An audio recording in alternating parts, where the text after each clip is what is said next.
This is what rooting, we've used the word rooting to signify and distinguish the first 40 years and the next 40 years. The first 40 years we talked about recovering, and the next set of 40 years we've been talking about rooting.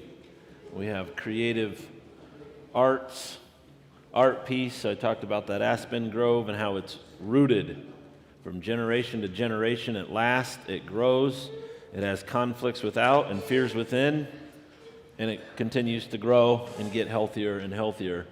And some of our impatience with India is, I think, just a piece of that process. It's a healthy process that we all need to be in. So, because all of us are on a developmental pathway the rest of our lives. We're going to do three things this afternoon in this session. Sessions 6 and 7 numbered in the book. We will be going through those. Session 6 is on incorporating the Gospels, the Gospel books. And so the schema and the benchmarks we're going to be putting them in. So just like Paul's early, middle, and later letters, you've seen the structure of the schema and the benchmarks that we've used. We'll do the same thing with the four gospel books. So it's a pretty straightforward, pretty easy in that sense because you know the framework for before from the letters. Now it's the same with these letters. These are establishing tools, the gospel books. They're establishing tools. That's why the apostles wrote them. So it follows some of the same things. We'll then, session 7, what we're going to do is that one's more of a how-to use mastering the scriptures. And so I will just show some of the appendixes in the booklet, and then Jeff will give some narration around it. And then the third part of what we're going to do is we're going to go back to Tuesday morning, 2 days ago morning, and we're going to talk about that 10-year commitment.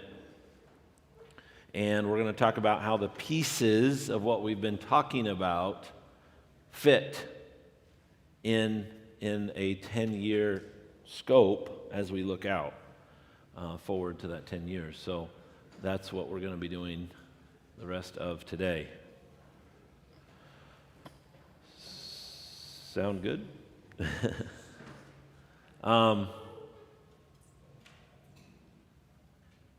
was a really good lunch. We are getting treated like kings and queens. That was a really good lunch. So again, what I encouraged you around yesterday, remember to thank your hosts for housing you, for feeding you, for transporting you. Let's be a thankful people. I've heard lots of stories of mostly all good. I've heard 4 poor stories, but mostly good stories. Mostly good feedback from all of our church families about your stay with them. So thank you. Be thankful to them as well. All right, Jeff, what do we want to say about the gospel session books? 6 is going to be different because, and we even said this, I believe, in session 6, because we've got the early, middle, and later letters of Paul done, and we've got the Gospels done. We've just finished the manuscript and everything of the Petrine, and then we'll have the Johannine. But session 6 that we're looking at looks at how the Gospels fit this manual, but they're going to be arranged differently. So if you take a look at this, the Gospels right now, you can take and study the 4 Gospels just by the 4 Gospels if you want to. But you can see here that these are Paul's later letters, and in it are the last 2, from Jesus to the Gospels. Yeah, these are rearranged. So now they're published with the set. colors and everything. So you're studying these at the same time that you're studying the latter part of Paul, these with the Petrine, Mark and Matthew, and John here. And it's the same version of the Gospels, the different intros in how it fits in the series that some of you have and have already worked through. But it's impossible to put the Gospels as a whole in this collection as a sub-collection as its own canonical collection. It just has to go when it unfolded, or it's almost impossible to think clearly about them. So we're just going to skim 6 and 7 very, very, very quickly. But you need to know that 6, so the Gospels and the New Perspective of Paul. There'll also be the Petrine Circle and the New Perspective on Peter, and we'll have the Johannine literature and the New Perspective on John. Because for 40 years, when I mean New Perspective, all the really significant body of research goes back to finding the original church, the original Paul, the original Jesus, the original Peter, and the original John. And that's critical because all of theology in the last 400 years has separated the story from all of these guys. And so as a result, you have fragmented theology and aren't using the books themselves, the letters themselves, nor the key concepts consistent even with the author's intended meaning. So the point is that in 226, you'll have the New Perspective on the Petrine. I mean, some of you can get the beta copies and work with it if you want, but and then we'll have the Johannine, and that will fill out this whole manual. Now,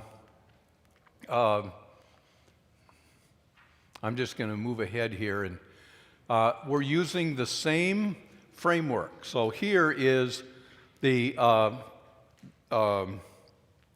benchmarks on each one of the Gospels. And so they'll appear with those benchmarks at the end of Paul's, 2 of them at the end of Paul's later letters, 2 of them at the end of the collection of the Petrine, and 1 of them in the middle, or the first book, because it's John, 1st, 2nd, 3rd John, and Revelation, is the order that the Johannine literature was done. But here it's the same benchmarks, at least the things that you need to know that the churches need to know to deepen their understanding of the gospel. So we did the same thing. Here's the story, and then here's the questions in the exact same fashion, carefully.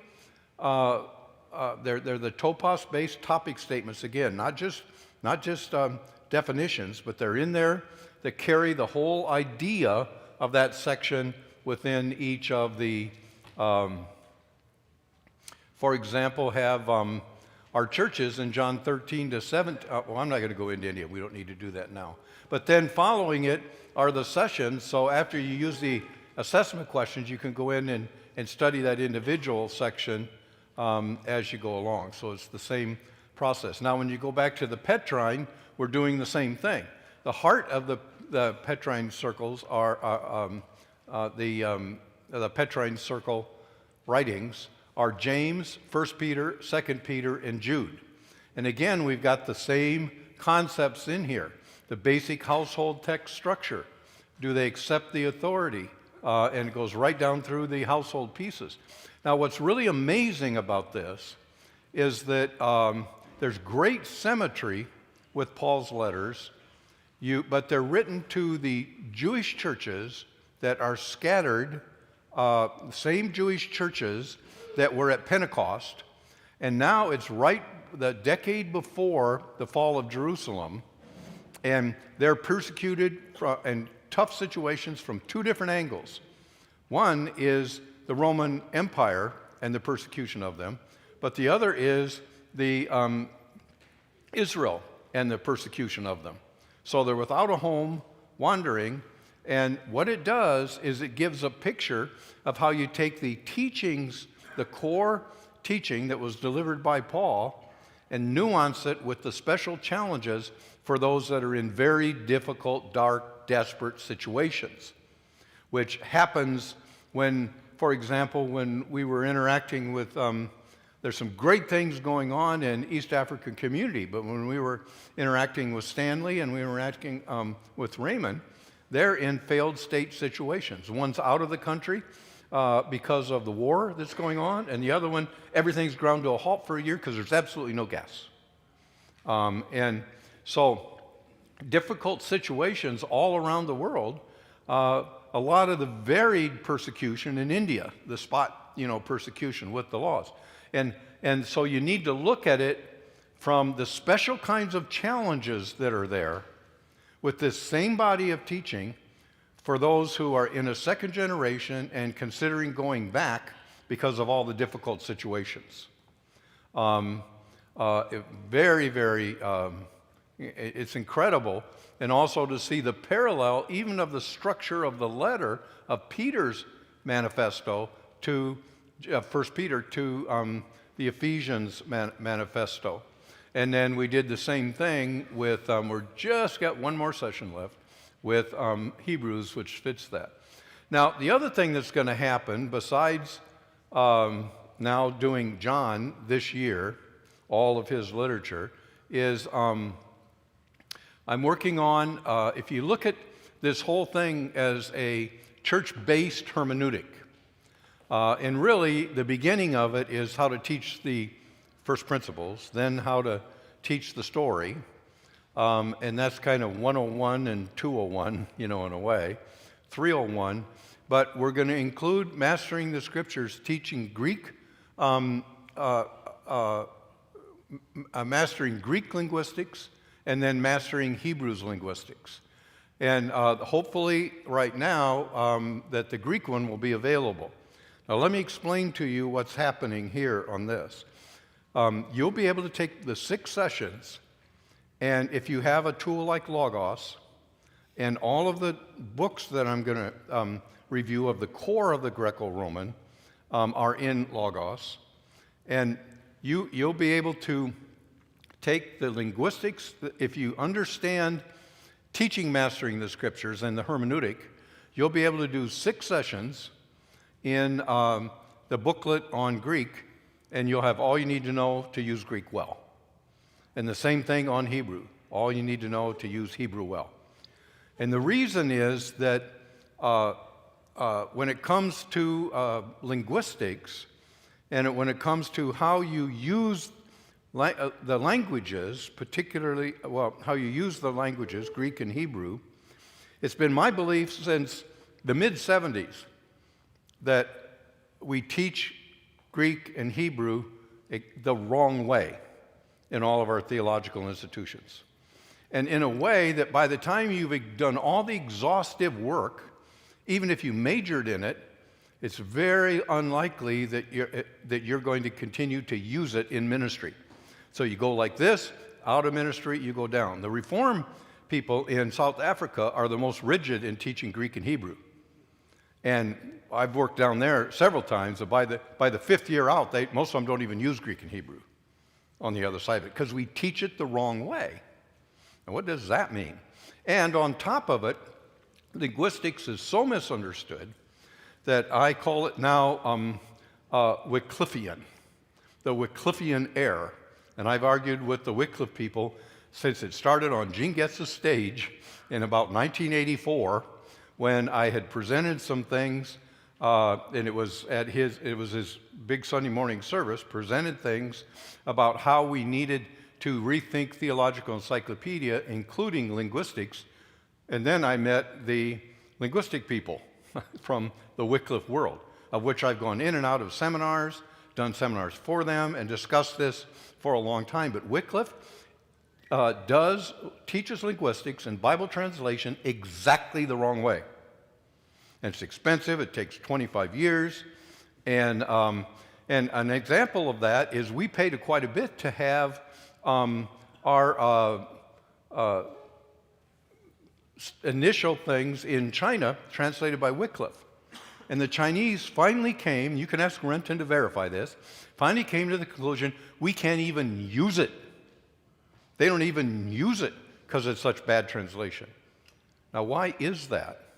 Well, Wycliffe follows a standard view of linguistics where the best I can illustrate it is you come up to a forest, and the forest is there, and you want to get the whole picture of it by starting with tree by tree, diagramming them, putting them together, and you'll eventually get to the whole. You'll get to the author's intent.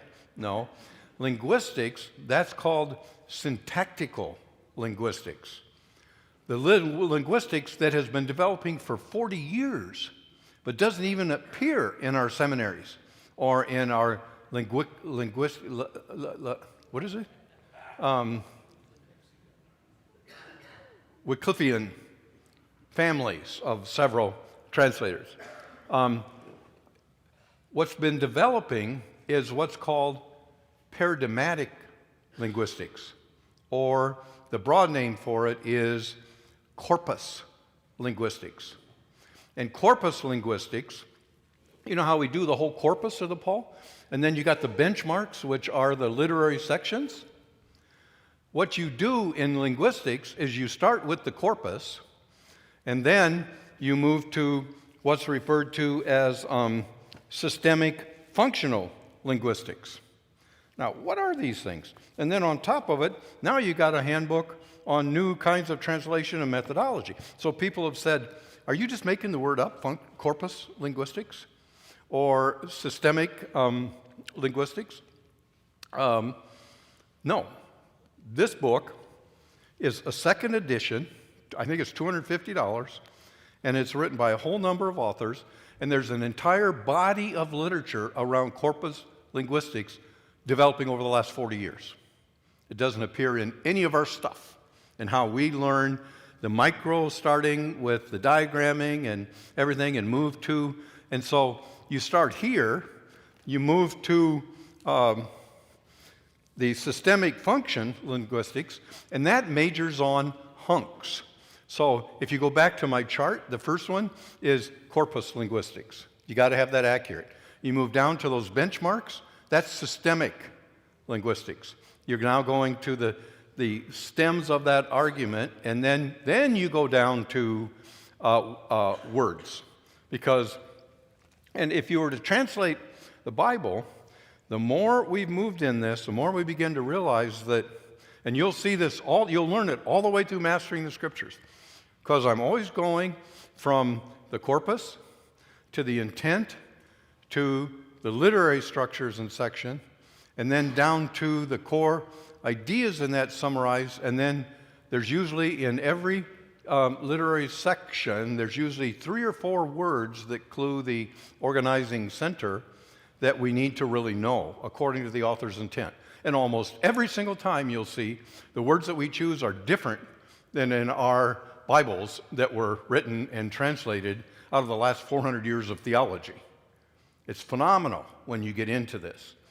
So that means we can take and train you to do Bible translation, like we've got several hundred languages yet, I believe, in India, and take the umbrella language. We can train your network with this teaching, mastering the scriptures, and then in Greek in it, and you'll do outstanding Bible translation by people that have come from that mother tongue, but now are educated into the larger tongue like Hindi, which has a number of them under it. And so what I'm saying to you is that when we add this on, it finishes an entire new hermeneutic. And that's what Kaiser was talking about in 1982, when he says everybody really is coming to grips right now with the fact that we're needing the greatest shift in hermeneutics since what was laid down 400 years ago in the Reformation. That's all got to change. And that's why he's the father of biblical theology and moving, that whole direction. So this is where we're going with the manual. Now, I think there's one other thing on here. No, that's it. So that gives you a picture of where we're moving. Now, what's also important for you to understand is the three appendixes. So let's put those appendixes up. You've got three, let's see.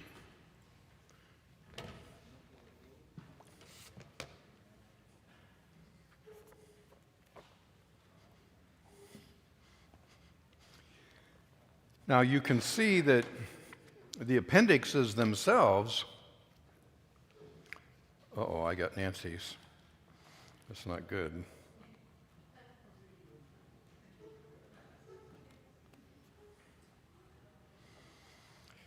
It's 218 pages, roughly, the whole book, 226 or something like that. But the last 90 pages are appendix. Appendix 1, 2, and 3. Very, very important resource in the appendix. Appendix 1, comprehensive assessment of the complex networks. So we've taken, it's all in here. Now that the assessment comes out and makes up your big booklet, your assessment booklet. But you need to work through it the first time here, and so you've always got this as a tool. So the first appendix is basically follows the framework, the schematic at the beginning, and then so that way you start in your mind with the corpus as a whole. And then from there, you move down to the benchmarks. And here we follow the literary design, and really from a linguistic standpoint, and paralleling languages that you're translating into, or coming from Greek or coming from Hebrew. That first one is corpus linguistics. The second one is, I always reverse the word, but it's systemic functional, SFL. And one of the main proponents on that is Stanley Porter. He's written several books, Hermeneutics, Linguistics, and the Bible. These are all brand new. Discourse Linguistics, Text Generating Resources, and New Studies in Systemic Function Linguistics. So he's the first theologian to bring this into the theological education world, believe it or not. 35 or so years into he's been shaping it, though, and gradually gaining conversation and following, and New Testament theology in the Greek language. But the problem with it is he doesn't understand corpus linguistics. So he gets as far as this. So he teaches you how to do this, and then he says, now if you know all these in the Greek letters, the New Testaments, you know all these, now you can pile them all together and make a New Testament theology, which means you can't possibly do that even with the improvements without understanding the corpus itself and what is the intent. So at least we're working backwards from the minutia on up, the ladder.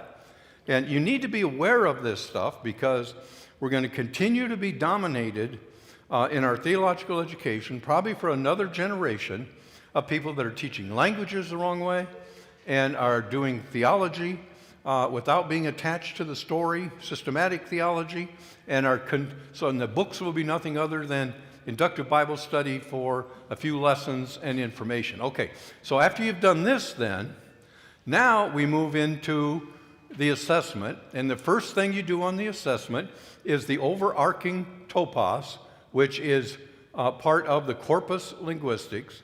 Then you start going down into the books, and then all the way through the books, you have the questions so you can systematically think. We practiced some of this yesterday afternoon, so you can systematically think through all of the letters.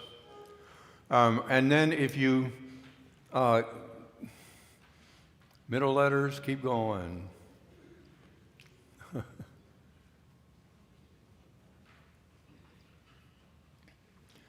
Later letters. Same thing, the topos in each one, and then the individual letters. And now you can go through, and there's usually the title is descriptive enough. So like Galatians, the Galatian problem, the pure and unaltered gospel, the gospel is a system of living, the gospel and walking in the Spirit. So I've given the illustration that there's a whole system of learning. It's called the rule of faith, the deposit, the sound doctrine, but as a way of living.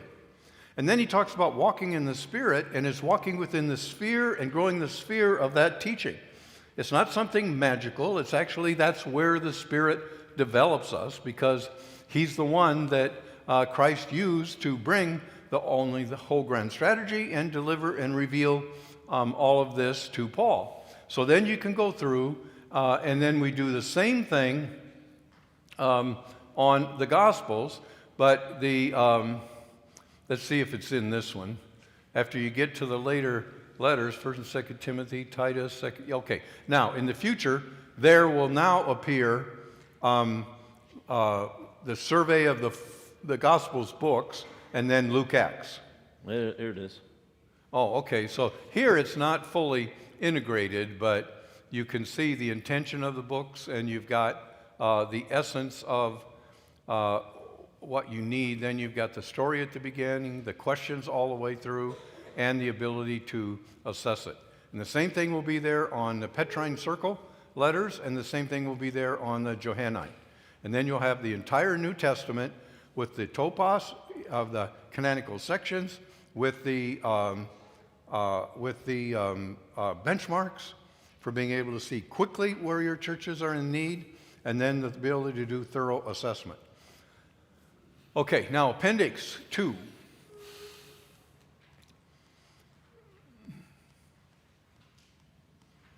I wasn't satisfied with my slides, and there wasn't time to redo them, so and I won't go in detail here other than to explain the importance of this. Well, I guess we should look at it quickly. Let's say you're going to work on a given problem that you want to, or issue that you want to deal with. I actually have some illustrations, but I didn't think I had to illustrate it, but it doesn't matter. You're going to record, so think of it, you know the old, it's a good method, and I've used it forever and it works. You remember when you're going to do a major paper in college, you used to do, way back, 3x5 cards. And you'd stack those 3x5 cards, and if you think in terms of 3x5 cards, move it into either PowerPoint or Keynote. So you put that there, and you're going to work on an issue. Write your issue out, and then on your slide, and then after writing the issue, think through is there a key passage that lays a foundation for being able to build this, and a few topos statements. Pull them in on there, and then take the language. Take the Bible translation you're using and cut and paste it in, so you've got it right there. And then, this is where this whole system comes in, and that is that I've given you, let's scroll down a little on it. Okay, hold on. I'm learning. I gotta learn. So if you're pulling a section, then let me do 5, 6, 7, I think, about. Yeah, okay. So then, when you started that, and you've put your key passage, or maybe it's just a key topos statement. And in the glossary, there's a couple hundred of those statements. We looked at a couple of them yesterday. And you put that in there, and now you're going to do research. And there's a Greco-Roman body of research. It's pretty extensive, very extensive, tens and tens of thousands of journal articles and really key books. Well, so what we built in here for you is a Greco-Roman research library. And so you can hit a button, you get into the Logos Exegetical Guide, and you go in there and you click on any key words, and it will give you a range of the word. Well, you've already got the intention of the book. You've already got the issue you're moving on. So you identify a bunch of key words and just put them in on slides and choose the definition that you think. Then you've got to comb through the Greco-Roman research that's out there. And before, that was not really accessible. What we did in our crutches in the past, and our crutches, I've always said, is the leadership series. We give you 24 articles or something, 20 articles in the back of each one, and a few references here and there for books, but you got to live with whatever we pick. Here, once you understand this, we are so far down the road at this stage that you can hit a button on any given area that you're working with. It could be appointing elders or something like that. Hit a button and move through all your Greco-Roman research that you've purchased. And then you're in a situation that you can just cut and paste the things in. So now you've got your keywords, you've got your quotes, you've got your framework, you've got the issue, and then you begin moving through the process of thinking through the issue. And that's where the kind of the art side comes in, but if you pay careful attention to what it means to put your hand around culture and all the different ways to stay relevant and on top of the issues in your culture, then you're going to be chasing down the books that are given the wrong teaching. You're going to be taking around the cultural thing that you're going to be trying to challenge, and there's plenty of material there for you then to begin to work out the solution. And producing what we call, what do we call them? There's a name we've been doing. They're essays. The theology and culture papers. Yeah, theology and culture papers, or We had something. another word for them. I can't something remember. essays. Yeah. No theology essays. I can't remember what we've been calling them. This is the process that I've used the hard way in producing the paradigm papers, in producing the encyclicals down through the years. And but you're going to be faced with all kinds of issues coming at the church that you're going to need to deal with. But you've got to have the foundation of really understanding the apostolic teaching that sits under any of your answers before you can go after those answers. But and that's why I said that some of these books are so helpful. So let me just do a quick survey now on what I could consider in the Greco-Roman literature the core that you need to start with. One piece of the core is, where did they go? Oh, here, yeah. This work by Luke Timothy Johnson called Constructing Paul. And he just gives some phenomenal things here about the canonical, intentional use of the letters that I've worked in. All this valuable stuff is worked in, and you'll study it as we go along. But then he has this interpreting Paul, and he comes up with this concept of no theology of Paul.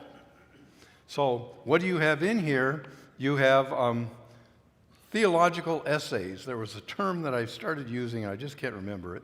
But you go through here, and there's 24 essays, and they actually follow early, middle, and later letters of Paul.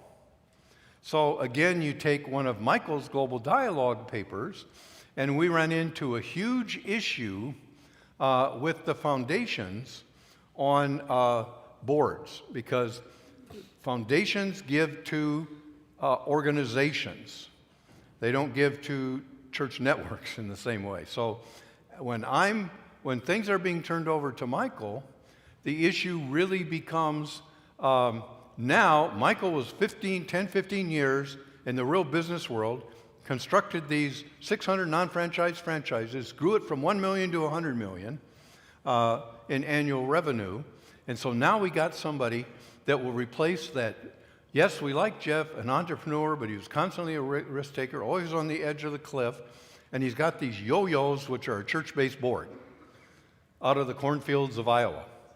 And so they approached Michael with the view of saying, okay, now you got to get rid of that board, You're like a new head coach coming in, getting rid of the past, and make a corporate board, and here's the 2 guys we want on the board. And they want to change the whole paradigm at that particular point. So, and they offered $3 million a year in their first offer that they would give us if we did that. So what we do, he goes into the fetal position for a while, and realizing that the pressure is on him, and then really we began to discuss it and talk it through. He talked it through with the senior elders and with our board. And by the way, we're a church-based board, but we have accountability and external annual audits every year when we're only required by law to do it every 3. So we go out of our way on that, but we're totally different philosophically. And as Michael wrestled with that and pounded away at the foundations, what he did is he went back into some of the a couple of the encyclicals, drew some things out of that, went to those key passages, and then did some research on corporate boards and why they believe, but what the problems are, and articulated clearly what our processes are, our schema, and our processes, and the key principles, and wrote a paper that for all of us to be interacting with, so that at every level we're one-minded in relation to this paradigm. That's an example of a topic-based essay statement. I'm getting it. It's coming back to me. Yeah, building intergenerational leadership, Paul and his team compared to Western board structure. This is an example of a set of essays, and I went over this yesterday, so we won't go back over it now. But can you imagine, and the encyclicals are another example. Another one is 20-some articles in Paul and the Greco-Roman world on, one of them is Paul and Frank speech. And it's a big researched article going off for the main passages, particularly in Corinthians, looking at the philosophical Frank speech paradigms of the day, and then laying out a taxonomy to work with so that the church has honest, direct speech. You remember, not like the Pharisees and the Sadducees, but like Peter and John in Acts 4:13, who were uneducated, but they spoke with authority like they'd been with Jesus, not like the Pharisees and the Sadducees. That's an area, and so you got all kinds of topics related to that. Now on top of it, you've got the dictionary, the 4 volumes in the New Testament, the 4 in the Old, and these are filled with tons of articles that are pieces that need to be worked out and studied in your situation. A couple examples of them.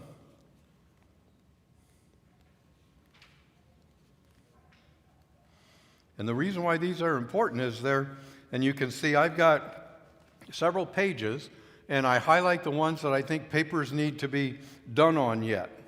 One on prophecy and prophesying. What is really stumbling block? The strong and the weak, the teaching and the paranetic traditions in there. What about the households and the households of God?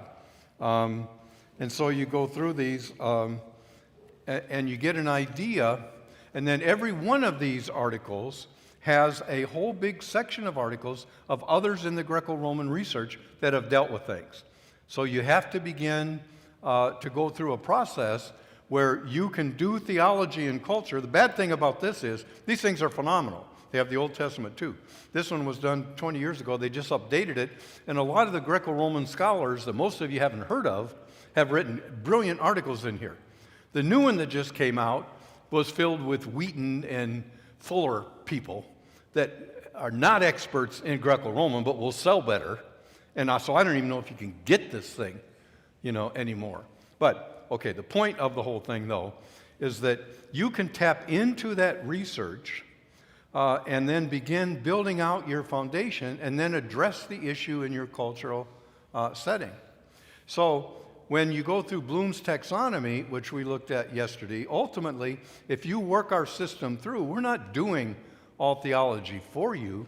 We're teaching you how to be able to create on a completely different foundation than what you get out of theological education in the West that has grown in the last 400 years. So imagine that we've all done our work, and 5 years from now, a number of you, several Indian leaders or several African leaders, start addressing issues in your culture.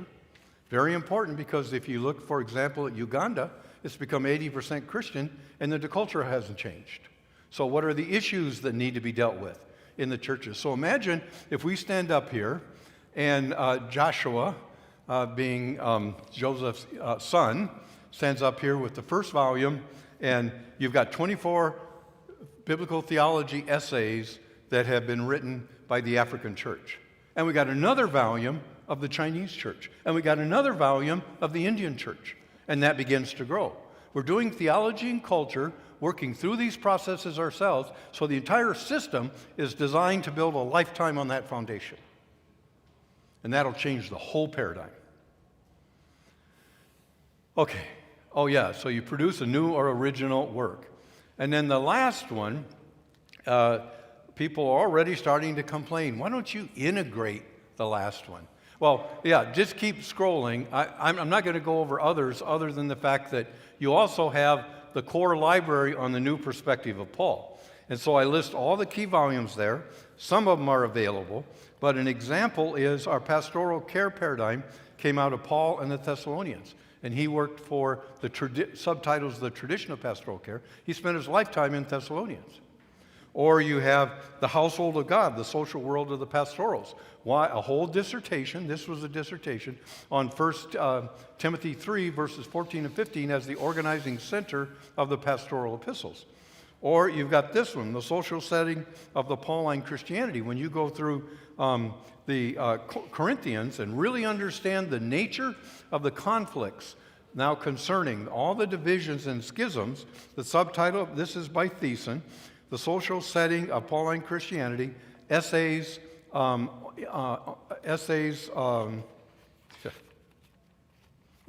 Corinth. And then you've got another one, which is St. Paul's Theology of Rhetorical Style, an examination of 1 Corinthians 2, 1-5 in light of the first century Greco-Roman rhetorical culture. A dissertation again, just on the idea of the fact of what really is preaching. Are we supposed to be this famous orator that attracts a whole bunch of people, spellbinds people with their oratory skill? And the reality is, Paul says, stay away from that. So that becomes a huge piece.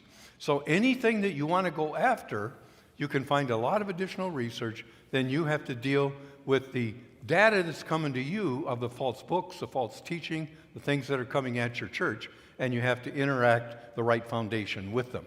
So everything in the whole system is designed that way. So then you come to, and then there's a lot more to the library, but then you come to the glossary of key biblical terms. These are topos-based topic statements. And what I mean by that is if you scroll down to a few of them, right at the beginning,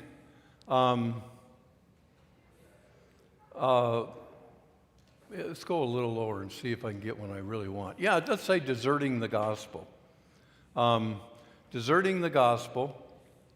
A lot of debates on this, but every one of these statements, there's a new lexicon in Thomas Kuhn's work. When paradigms shift, you can't use the old terms. And that's where the Bible translation comes in. That's where Wycliffe got in so much trouble.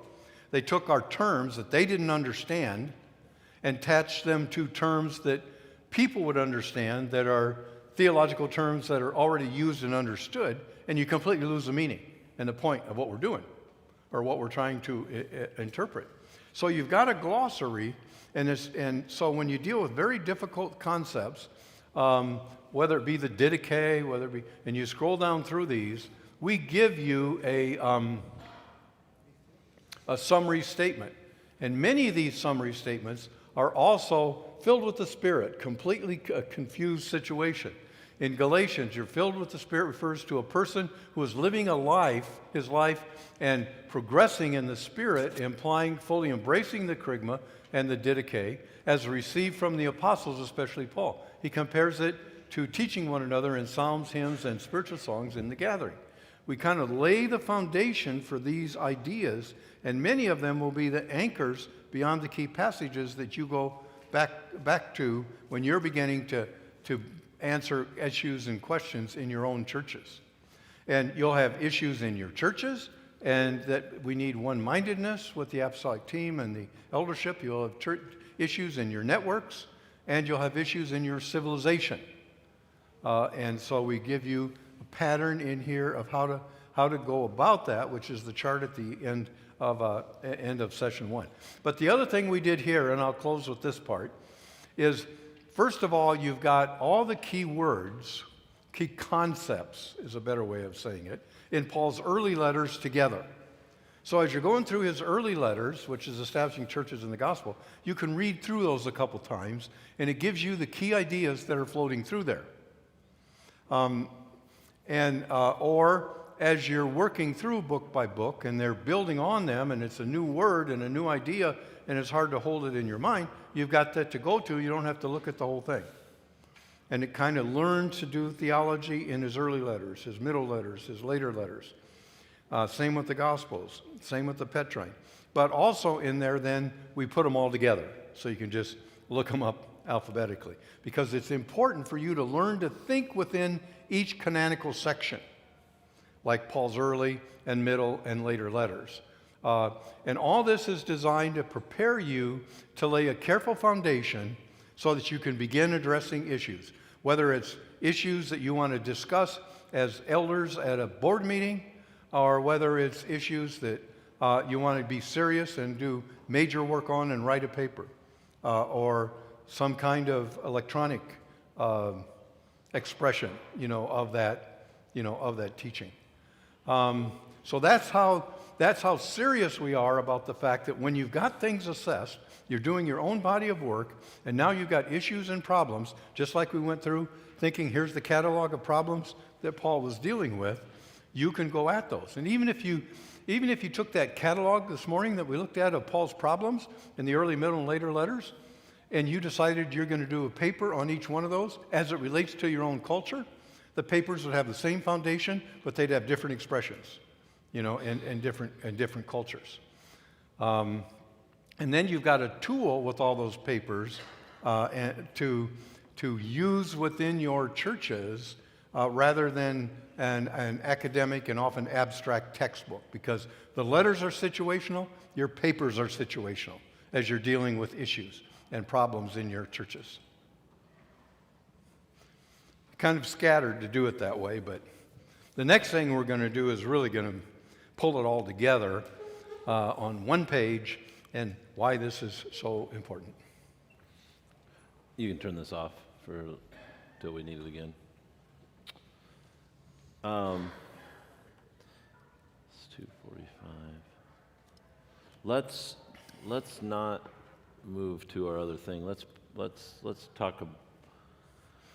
I'm trying to figure out whether to have you talk about it, the Gospels and these other appendixes at your tables first, or just to take some comments and questions. I think we're going to do one of those two and then take a break and then come back and do the 10-year integration thing. Time is it? 2:45, 3. Why don't you talk at your tables? Talk at your tables for a little bit, either about the appendixes, how they might be used, or the Gospels. I don't know what to give you to jump off on other than to say, talk about what we just skated over the surface here to get through the rest of the book to show you what's in there. So if you want to just chase a couple of the glossary terms, you could do that. That's an idea. You could chase the session 6 is all about the Gospels topos, the corpus part of it, and then the schematic of the Gospels. You could go look at that benchmark chart on the Gospels and talk about how you might be able to use that. That's a very, that benchmark, that page, whatever page it is, I could find it for you. Very useful page for doing assessment on the churches, because the thing I love about some of these is when you can fit them all on one page and you can see all the Gospels on one page and all the benchmarks, boom, you can really get your mind around that whole thing. So talk about some of those things, spur one another on, get some more clarity, and then we'll talk about it all together. Okay?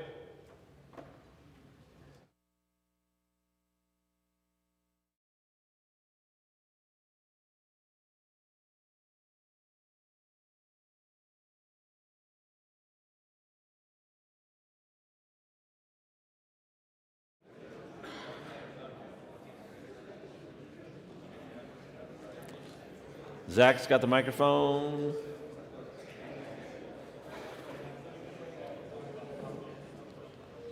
Why don't you,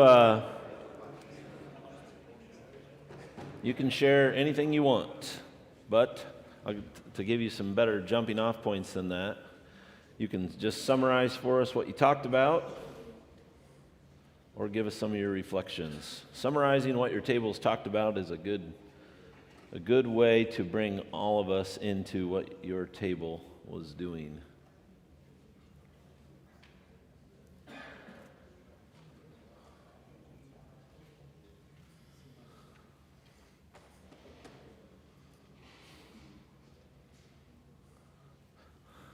Phyllis,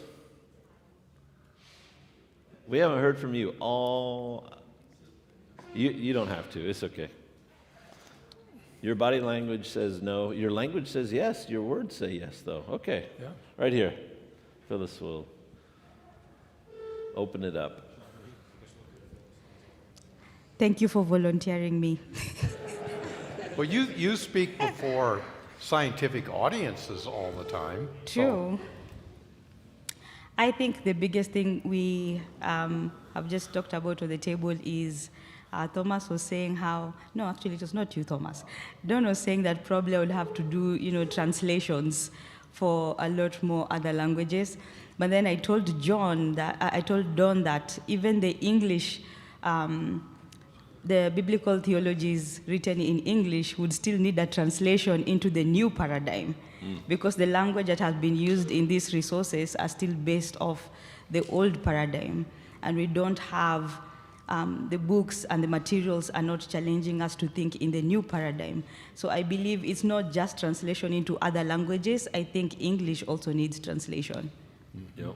Yeah. Well, that goes back to the lexicon. I don't idea. know. I forgot. Bill, I was going to ask you to research it fresh quick for us, but I think they Got 2 pulled it minutes. back. But Logos has a translation engine that all of their materials you can, it's not perfect, but all their materials you can go into over 100 different languages from it and just pull the sections and pull them in. You can polish that translation, but, and that means that in all the different languages, these same resources are available. But I think they pulled it back. Is it still? Yeah, I don't know. Bill doesn't know. We'll have to find that out. It's not there now? Well, but what? But I used it. They put it on and I used it and cut and pasted stuff, and then it disappeared. What? What did he say? He said you have a special version. He doesn't believe me. Well, I think that's what he means by special. Thank you, Phyllis. Good summary. Who else? What'd you talk about at your tables?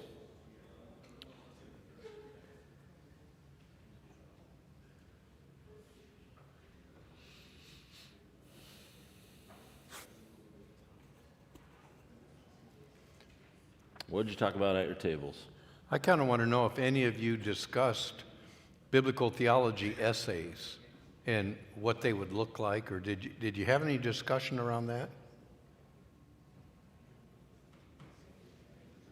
Doesn't look like it.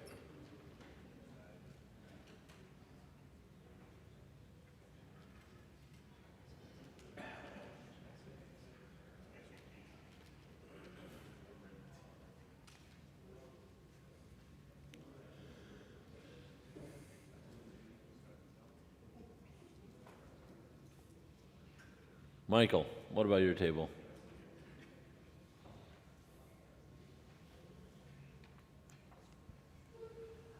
I felt like you would ask us.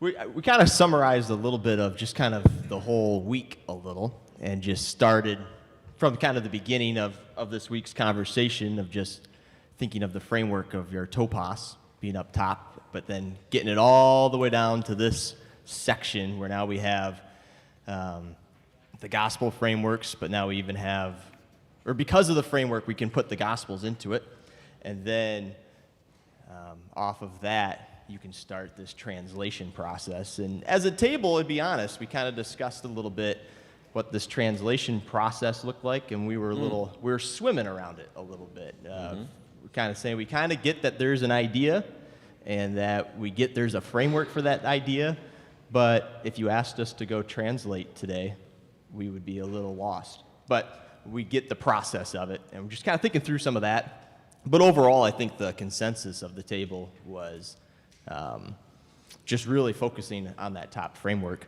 But Gaurav mentioned, he was saying how he was reflecting on the early, middle, later letters of Paul, and he was reflecting that across the S curves, and he was making kind of the comparison of the early letters being more first curve, middle letters being more second curve, third letters being more third curve. So that was some of the conversation that weaved in and out on our table. Yeah. But Yeah, we've had that. I laugh because we've stirred amongst that. I don't think the preciseness of that is accurate, but certainly there is an iteration up the curves if you follow the early, middle, and late. But I think it's more based actually more in all the second curve, the sections of letters. I don't know. The preciseness of that doesn't quite fit, but it's a great dialogue around that. It's great to robustly dialogue on that. Good, great summary.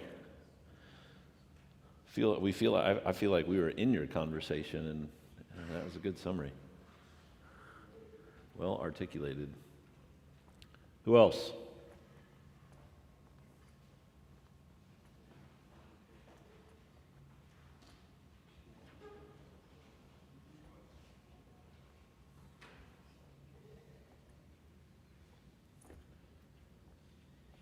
I guess I'm just at the point of just calling on people, huh? When I walked by, there was vigorous conversation at every table. And most of you aren't afraid to talk in public. That's what you do for a living. So, Brian, why aren't you talking? I got something, but it's a little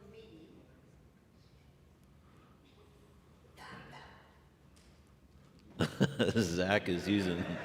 Give it to Zach Brian. is- He's got to gi- say gi- something. give it- Julie's going to do it. Okay, so we had a question this morning on the way to the building, and we're discussing the notion of gifts of the Spirit and being filled with the Spirit, and so fruit of the Spirit as well.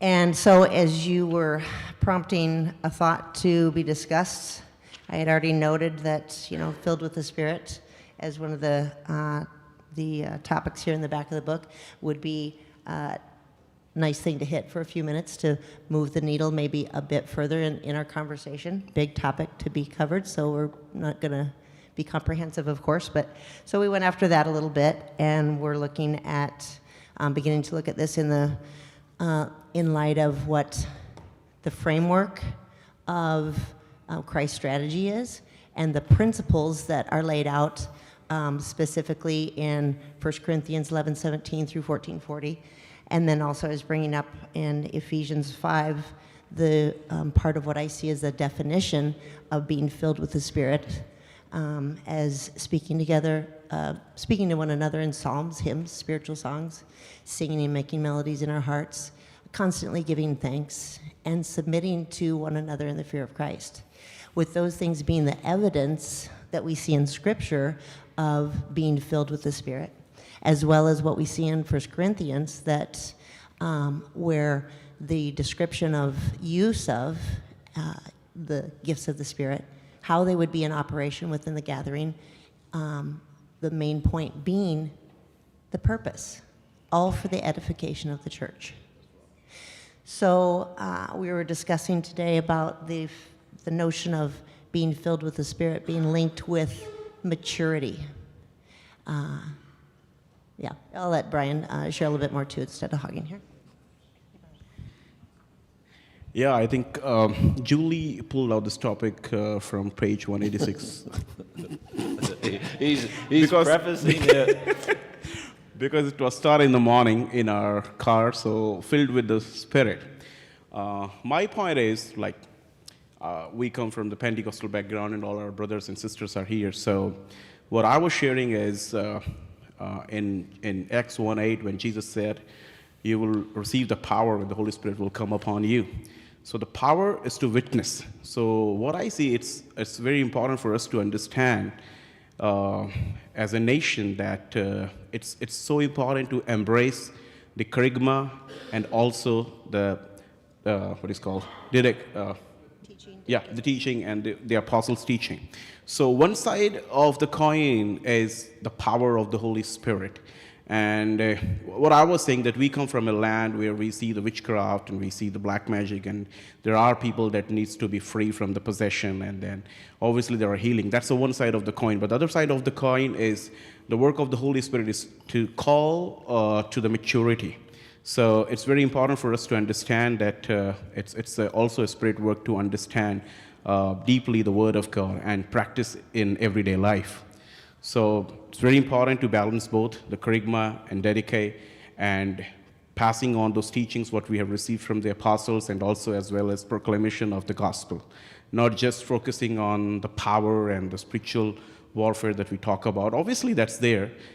I do it, like every Sunday we have time when we cast out the demons and we have this healing thing going on, but at the same time, our focus more is winning more souls, and that's what the heart of Jesus. If I ask, Lord, what is the best thing you have ever done on the earth? He would never say, I called Lazarus out of the tomb, or I healed them, or I called these 10 lepers, but he would say, the best time that I ever had is the time when I spent in Zacchaeus' house, or the conversation that I have with the Samaritan woman. So that's the time when we, the conversation that we spend time winning more souls. So that's the two sides of the coin that we have been talking on the table. Thank you. And that we shouldn't be looking for manifestation of the Spirit or trying to work up manifestations of the Spirit as the evidence of being filled with the Spirit, but rather understanding that as the Spirit wills, according to the need for the edification of the body, those things will come out. And that needs to be our focus, not trying to seek for manifestations. All right, let me ask a specific question. Just how many of you, when we were going through this, when I talk about biblical theology essays, dealing with issues or solving problems, how many of you have an idea of a biblical theology essay that you could write? Raise your hand. If you have an idea of a biblical theology essay. Okay, 4 hands. All right. Let me tell you, this is the problem of connecting the dots.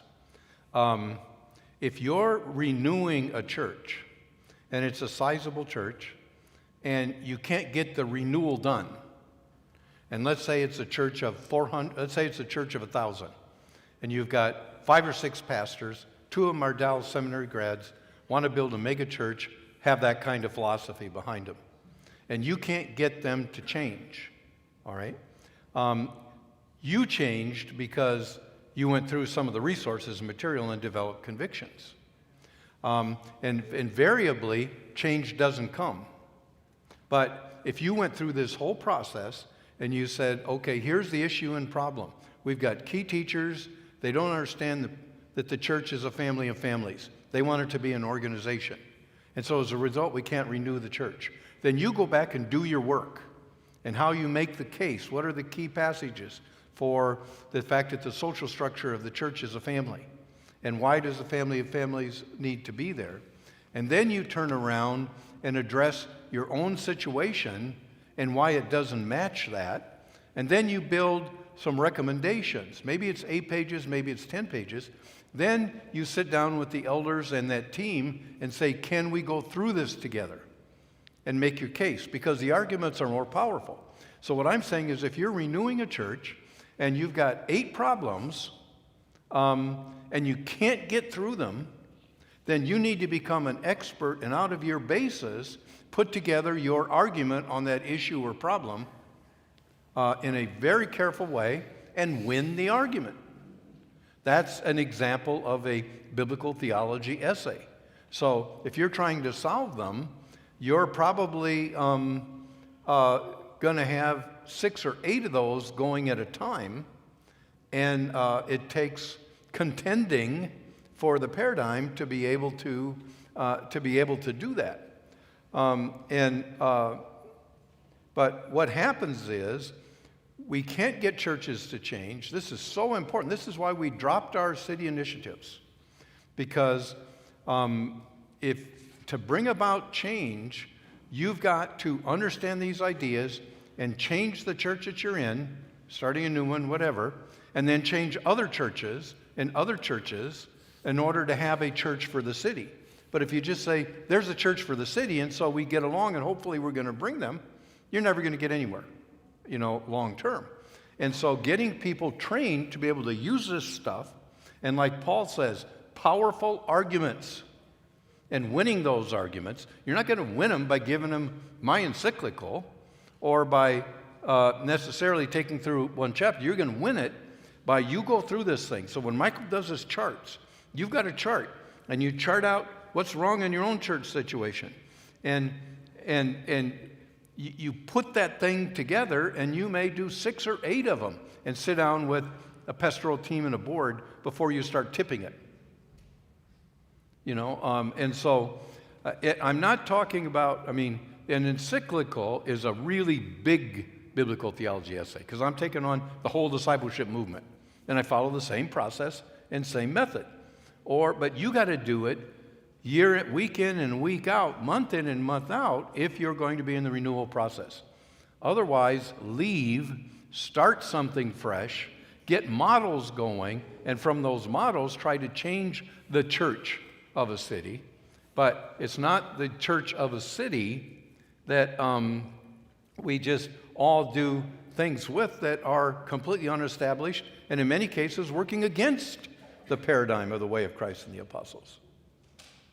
But somehow we got to get in your head, because Michael and I have done, his global dialogues are very good, very well done. And but those are big time biblical theology essays. But this process, you got to be in and day out if you're going to be influencing your own church, your own network, and go right to where the power is of the idea that you're trying to change. Yeah, I think we'll have to, this makes me think next year we'll have to do dedicate a whole session just to that.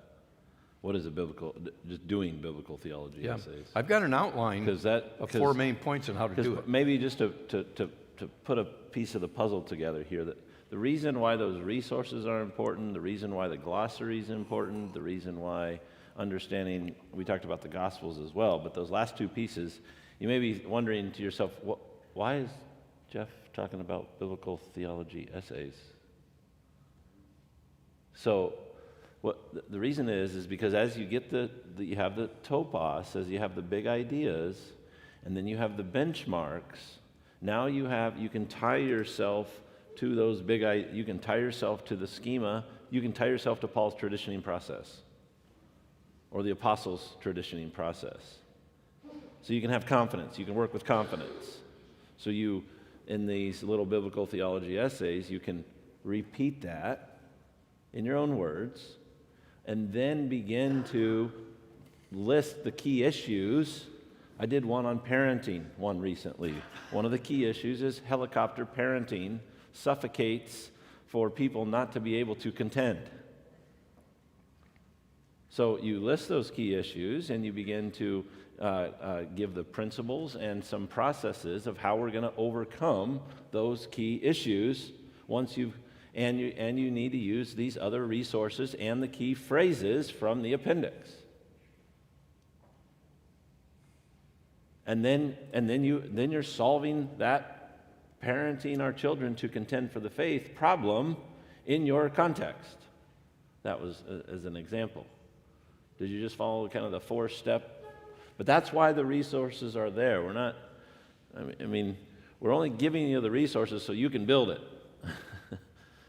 I know some of you may be thinking too, I know what it's like to sit here and see 18 books that are 400 pages long and think, I'm never going to read any of those, especially when they list out one, it says it's in 5-point font, and it's 1,400 pages. Well, you know how many pages that is for the way Huckleberry Finn is written? That's like 3,500 pages in the font space of Huckleberry Finn. So, but when you're using, well, I won't try to unpack that further other than to say you can use these tools and get at those resources to help build your argument that's tied to Scripture and tied to research and solve problems in your situations. That's what this last part we're trying to get you to move towards. Actually, Dunn's the one I should have showed you. See the 3-volume one there? It's about 4,500 pages. One of them is the historical Jesus. One of them is the historical church in Paul. And the third one actually continues the latter part of the historical church. Every session that you go into there's 100 to 200 footnotes. So you can go to any section because he puts it in the whole unfolding story of the New Testament. You can go to a section on Philippians in the context of the story, and you'll have several hundred footnotes of Greco-Roman research, articles, whatever that have been written. So you're going after a section, and I've hardly not found anything in Greco-Roman research that Dunn doesn't touch on, in unfolding that. So it's all accessible. And so you can go right pinpoint from the passages to getting a hold of that research, but you got to be familiar with the tool, and you got to know how to use the tool. And that's why, together with Logos, and they're all on Logos electronically, you can. Okay. Anybody else? Any other? Jean-Claude?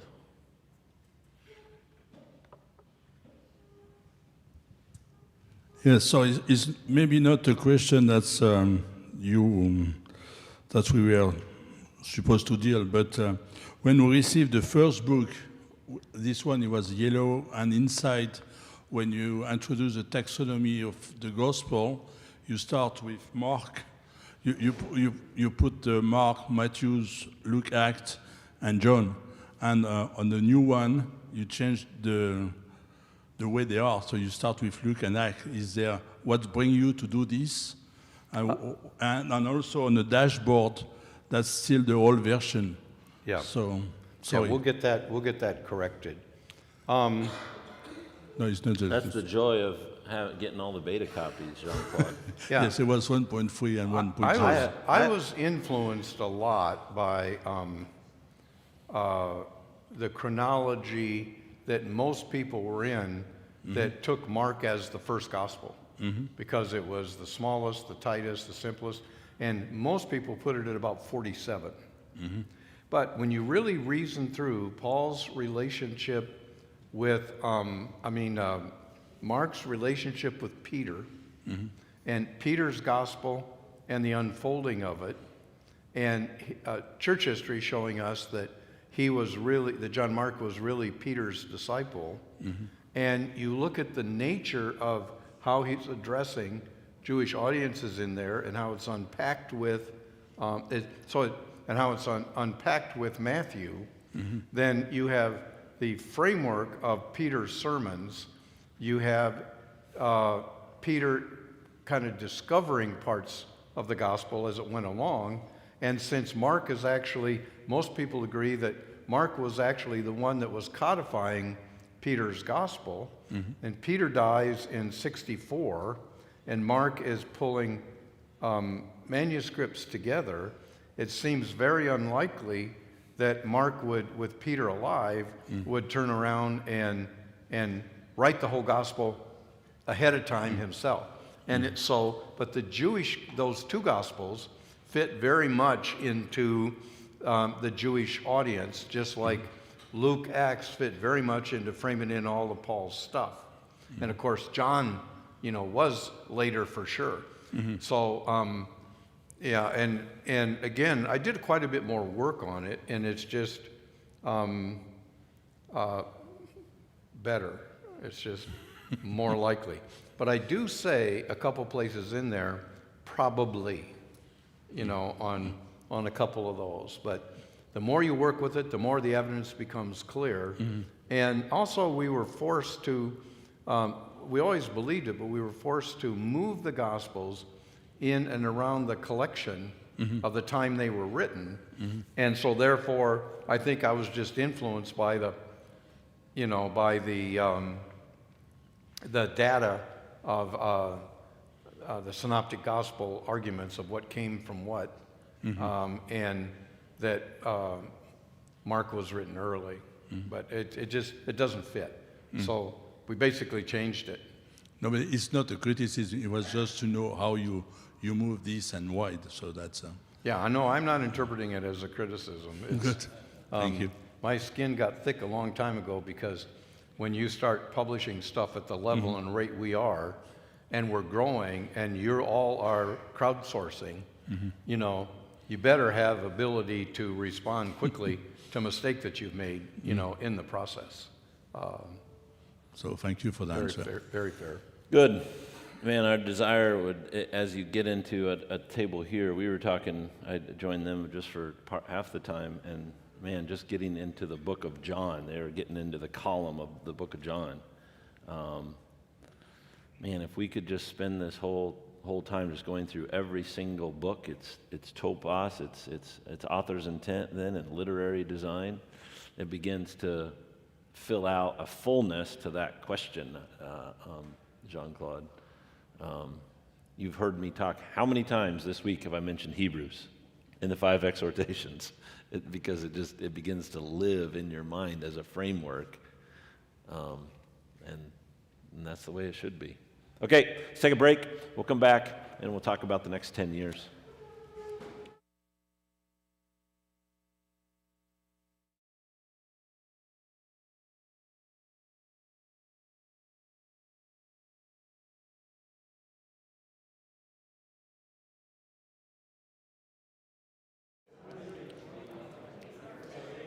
I will be screen sharing.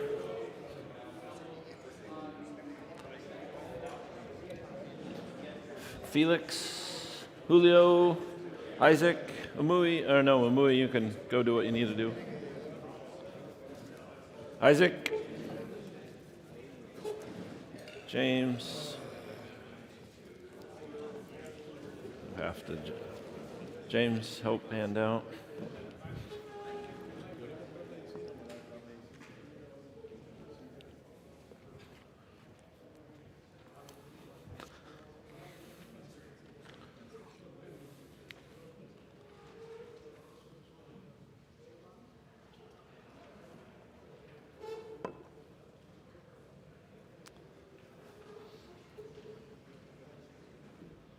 What we want to do in this time is we want to focus on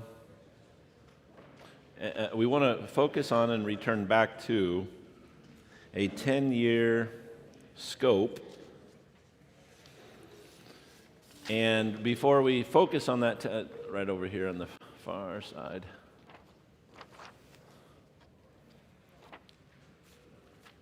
I want to remind you how we've talked about, we started with the S-curves, about how we're in a new era,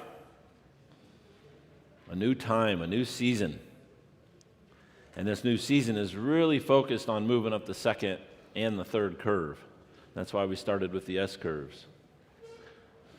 And so Jeff has said before, has really said cultivating India from 24, from, let me try again, from 2004 until 2014, and then from 2014 to 2024 in China.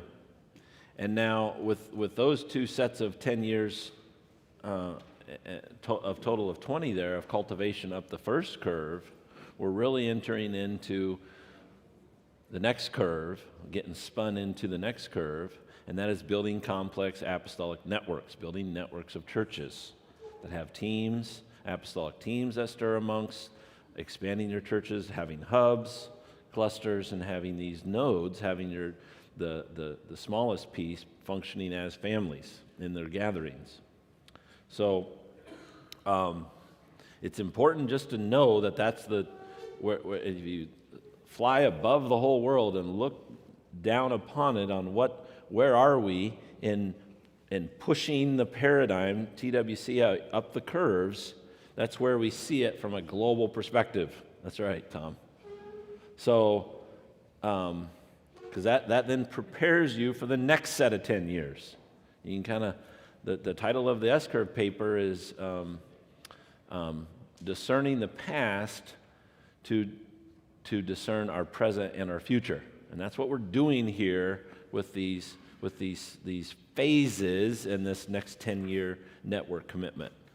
So what we want to do now is, with that frame of mind, with that in your mind, we want to look at this commitment in its two phases and talk about how what we've done the last 3 days fits into phase 1 and phase 2 on this sheet. You with me? You with us? That frame of mind makes sense? All right.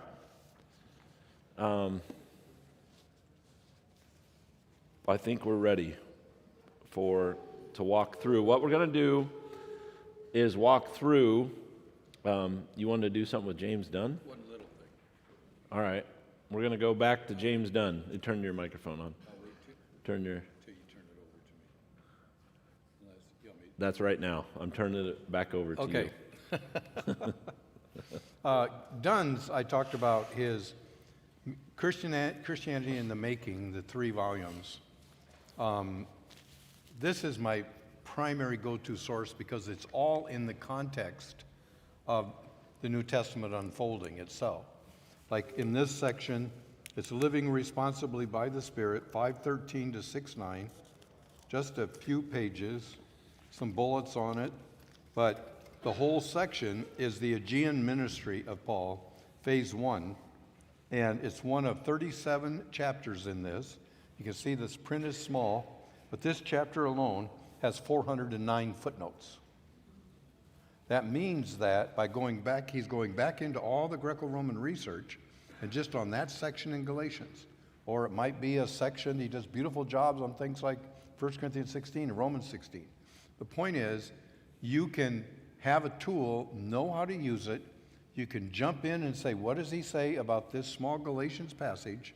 And you've already done your work, and there's almost all the Greco-Roman research is there. Then you have to chase it down, but he bullets it and annotates it, and so in essence, what you need is there.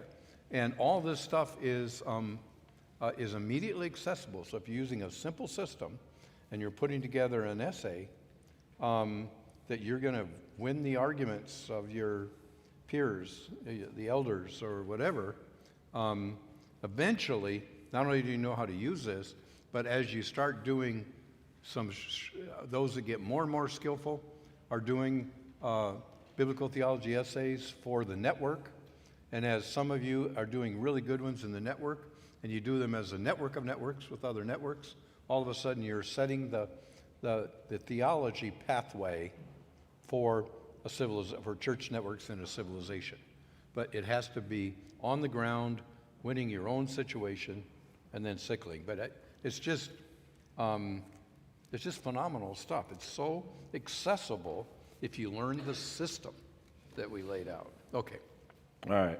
Yeah, Jeff, I think we're going to have to do I've been talking with a handful of you, or a couple of you the last 3 days, and that is the whole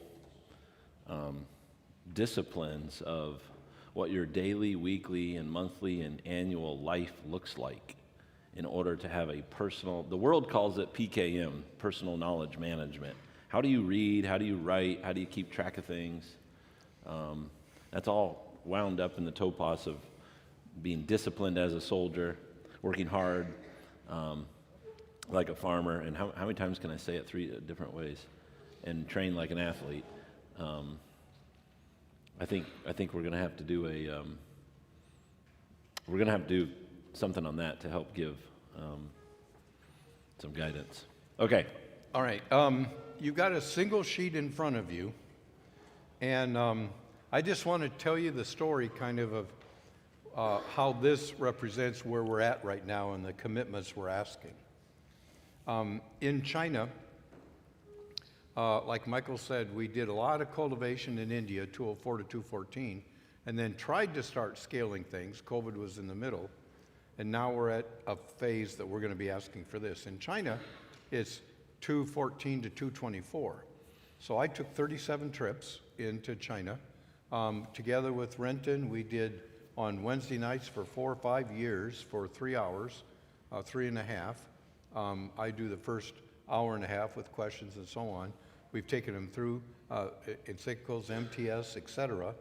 And it's having really big impact, and we got about 38 what we would consider large-scale China networks, house church networks, that are ready to move ahead. A very significant portion of the house church network movements, family church networks as a whole.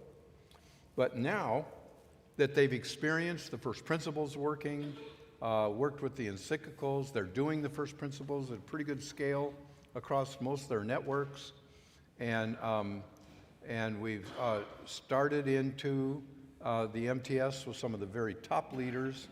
We've been doing that for a solid year and a half. A debate begins to emerge, and that debate is, do we build this whole paradigm, and do we use your resource system to build the whole paradigm? Or do we just use parts of it and create stuff ourselves? And so that debate's gone on. There's been some conflict in it. And so our perspective is, you can use our whole system, parts of our system. We'll train you in it. You can use it free. You can even use our certificate system that relates to the cloud. But we're not going to prioritize. We're going to prioritize those who decide to make a commitment that they're going to build the whole paradigm, TWCA, and they're going to use our system to do that. And so we've begun a process of going in to a network, and this is what we did originally in India, but we didn't have, the leadership side wasn't scalable, and there were mixed denominations. Well, it doesn't matter.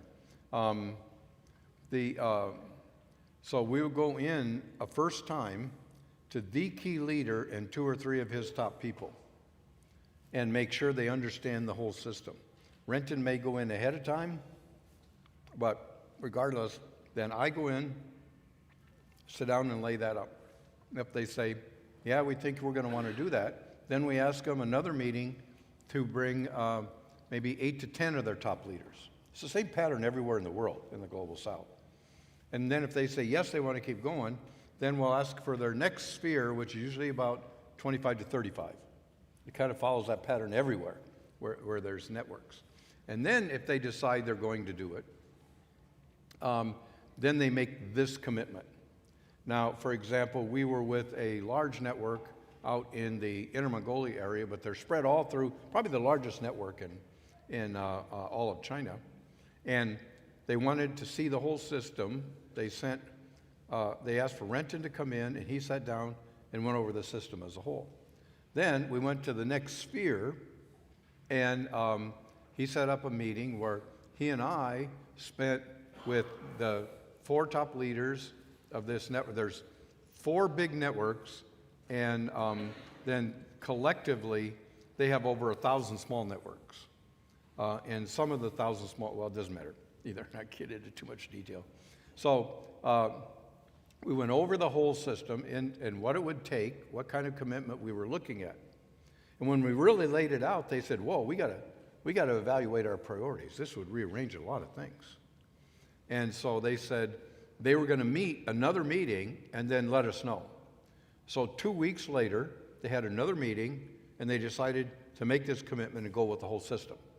Now, we've done that with 8 of the 38 networks, what we consider to be the first round and some of the most prioritized from our perspective. And all 8 have said yes, at this stage. So what is this commitment? In a way, it's not different than what we've told you need to be committed to all along. But there is a cultivation decade. And really what's happened in India because of not having enough translation done, I mean, the 204 to 214, a lot of cultivation, and 18 major networks, probably 75% of all the house church networks are part of those larger networks, and and so cultivated things, and then the commitment was to build this, but because of translation, 14 languages, having the leadership series being very difficult to scale, and COVID in the midst of it, we never really got to the next phase. So when Michael says it's a new era, what he's really saying is now we have a complete system and we've got a clear prioritization in front of us. We know what we're doing, and we'll still allow anybody to use the resources, but we're going through all 9 civilizations, all of our key networks, and we're saying, do you want to make a comprehensive commitment? Because those are the ones that we're going to prioritize. Well, what does a comprehensive commitment mean? Well, there's 2 phases to it. They're listed on this one page. It's a 10-year plan. Phase 1, we've never written it this cleanly and succinctly with an expectation of strong commitment with it before. The first phase is establishing the network, roughly 5 years. And in those first couple years, we have to make sure that you understand our whole system. And by MAP, that's the ministry, Master Craftsman Apprenticeship Portfolio that we showed you last year. Curve 1. What's that? Curve 1. And Master Craftsman 1, 2, 3, 4, 5. And it includes our whole Curve 1. Yeah, okay, that's what you were saying. Curve 1 system. Yep. Hello. Hello. And in those first 2 years, if you don't know all the pieces of the system, we got to have a plan to make sure that you fully understand them. Like what Renton's doing now is as they're making commitments, every single week, his wife translates about 10 hours plus a day, and we're getting well deep now into the entire series. And Renton goes out to a 3-day training once a week, even though he's got his own network that he leads. What's he doing in these networks? Any piece that they don't understand of the system, he's helping them get it. Because you got to have an understanding of the whole system. That's what we're doing here, for example. All right, but implementing the system and establishing the network, there's 4 things, and really 5. But what I want to do is, the reason why we're showing you this is this entire system of Master Craftsman and the assessment guide and the early, middle, later letters of Paul is all designed to help you do this. So I want to show you how each piece fits to this. Well, there's 4 things in implementing and building a solid foundation. You have to build a solid apostolic team that's using Master Craftsman level 4 and 5. But it also, you say, well, how do you know it's a solid team? That's session 5 that we just went over. In other words, you have to evaluate the existing team, find out if you need to increase it, heavily invest it over 5 years, but do regular assessment. Are they thinking like this? Because if they don't think like that, they're not going to be a worthwhile engine for you. So that's part of it. You can't, and the idea behind this is you build a solid team, and then expanding the network the next 5 years, you double the network if you build the right foundation, just as far as simple goals are concerned. Then you have to have a well-trained senior eldership in strategic hubs and clusters. from the master craftsman, you need to get them through level 2 of that. And you can take the same guide of Paul's early, middle, and later letters for assessing your church and network and actually assess the elders, because Titus says they have to have a firm grasp of the teaching and be able to teach and refute those who contradict. So they got to know the stuff, and how to be able to think it, which is what the early, middle, later letters are all about, teaching them to think it, get it in their own words, defend it, and address issues in their small house church gatherings or in their clusters. Grassroots first principles. Everywhere in these 5 years, try to get as many people as possible through the first principles. And then build a solid marketplace benefactor team that goes with your apostolic team, getting them to level 2 or 3 in the Master Craftsman training. That's a 5-year window.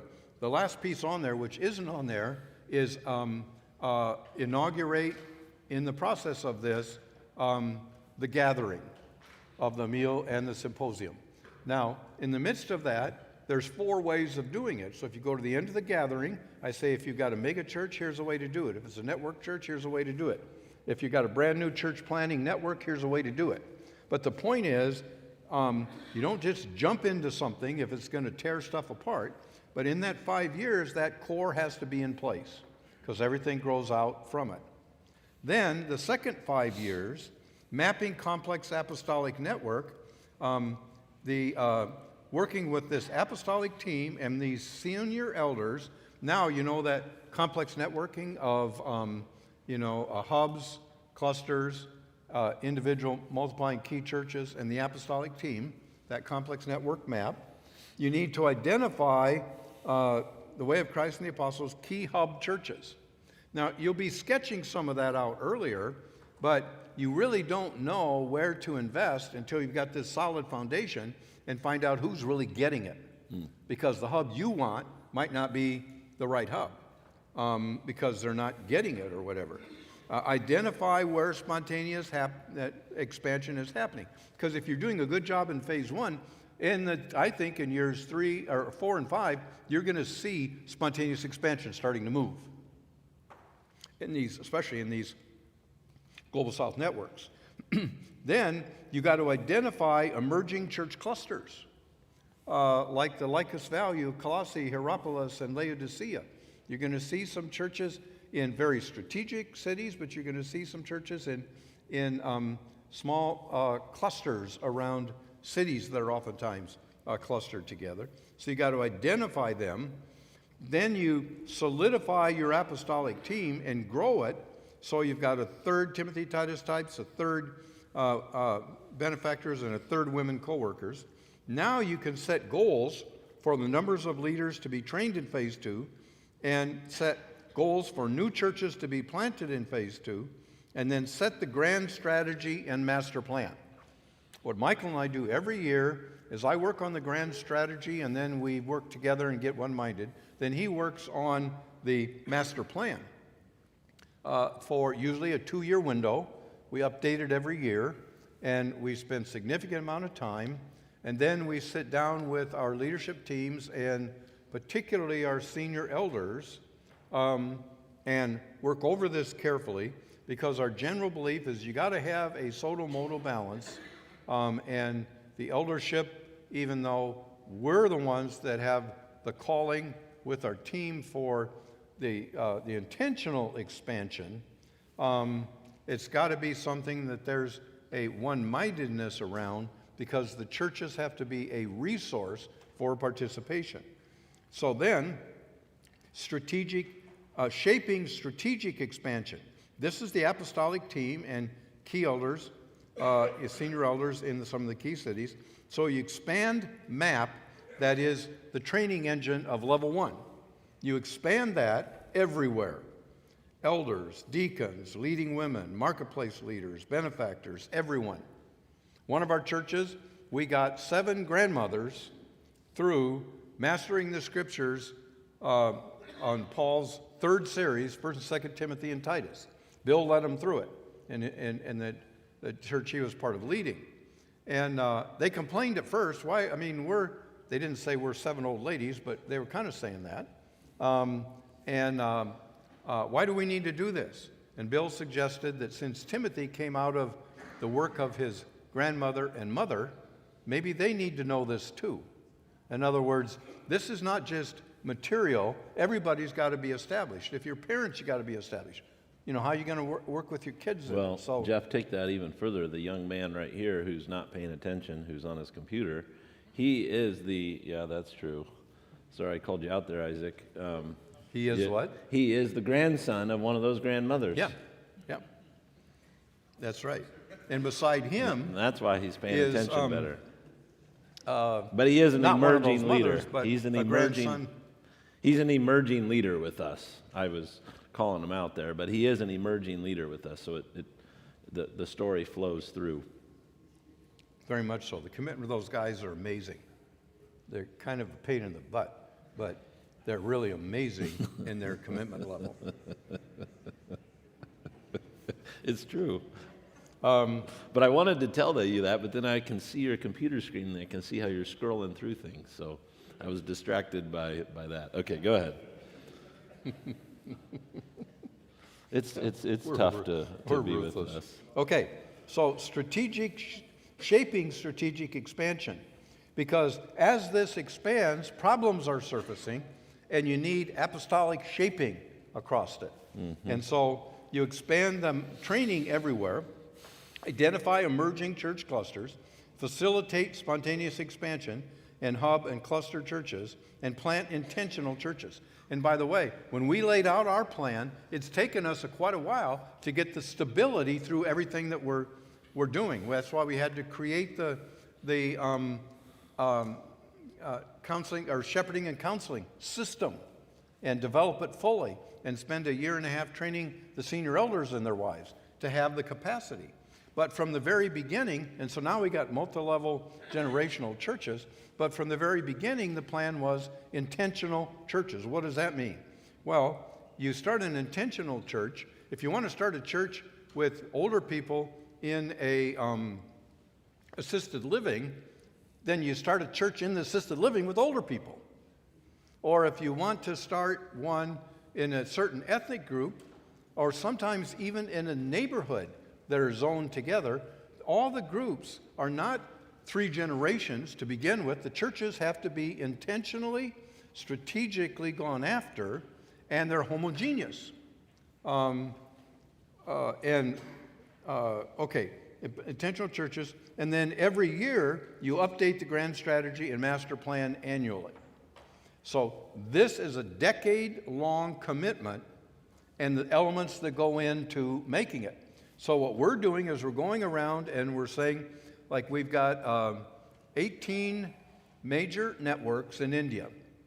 We're going to bring you all together because, and Michael and I need to do this. We talked with with our whole apostolic team, and they're the coaches, but we agreed that this is, Michael challenged it that we have to do this, and they are strongly agreeing that the kind of challenge that's here, Mike, is worth the time of Michael and I to prioritize 2 or 3 days of bringing them together, and we're going to lay this challenge out. So we're going to say to you, right now, some of you are through the degree. That was a big thrust that our team put together, Michael put together. Now you're in the second phase where you're training at all the different levels. And you can keep doing that and using the resources, and we'll keep some stimulus. But our priorities are going to groups that make this commitment. So maybe there'll be 18 that make this commitment. I think there's going to be about 6 that are going to make that commitment. And there'll be 4 or 5 others that were from those big networks that now actually are beginning to scatter and fragment as the older leaders are dying. And so there's 4 or 5 that are probably going to grab it and make that whole commitment. George, you would make this whole commitment, right? And I think, Brian, you would probably make this whole commitment. You want them to come forward? Thinnergren, you would make this whole commitment. Where's A Thinnergren? Baptist What do we do? Wake Brian altar up? call. No. Where's Thinnergren? Man, where is he? Somebody go chase him down. He's supposed to be in here. Okay, anyway, the point of the whole thing is, as we move through our 9 civilizations, 50-some countries, we're going to come out on, so anyway, the China story is we mapped the whole thing out, and it's going to take 2 years, and we're 6 months into it, 2 years for us to do this in China across our 38 networks. We're going to have to bring all the Indian ones together at one time. And that's because you've been cultivated long term, and we don't have the capacity. So, and all around the world, we want to wind up in 2 years with everybody can still play in the game and use the resources, take advantage of our seminars, but we're going to be laser-like focused on who makes this commitment, because we have to get serious pioneering to be able to move this up the curve, up the second curve.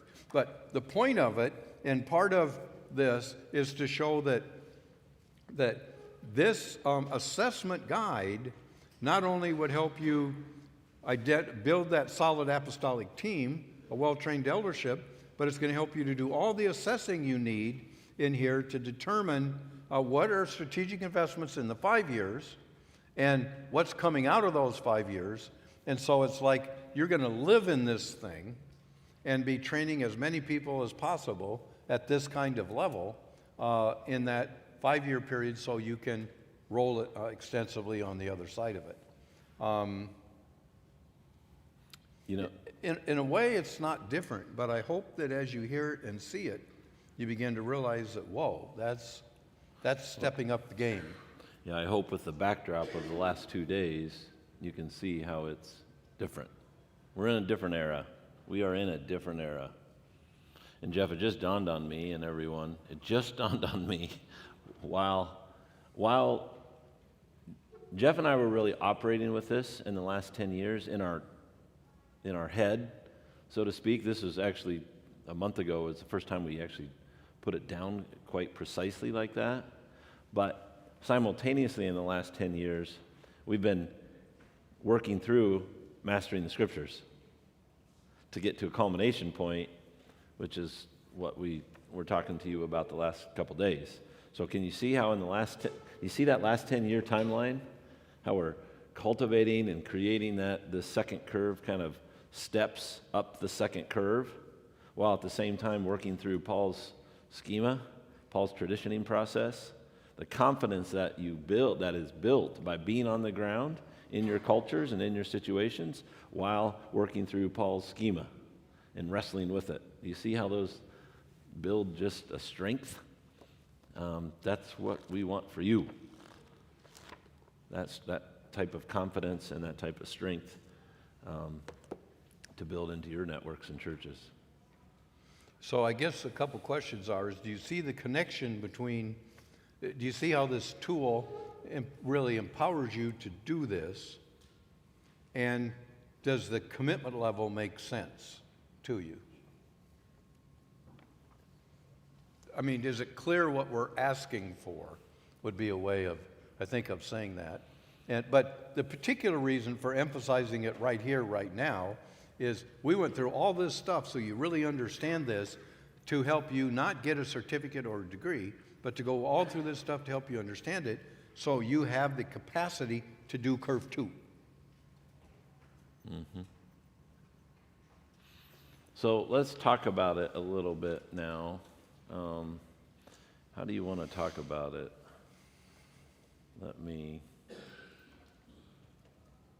Do you want to talk about this at your tables, or shall we just take some questions and comments and reflections?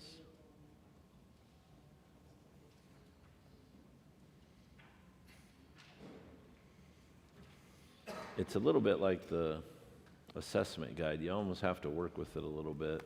Yeah, we got a half an hour.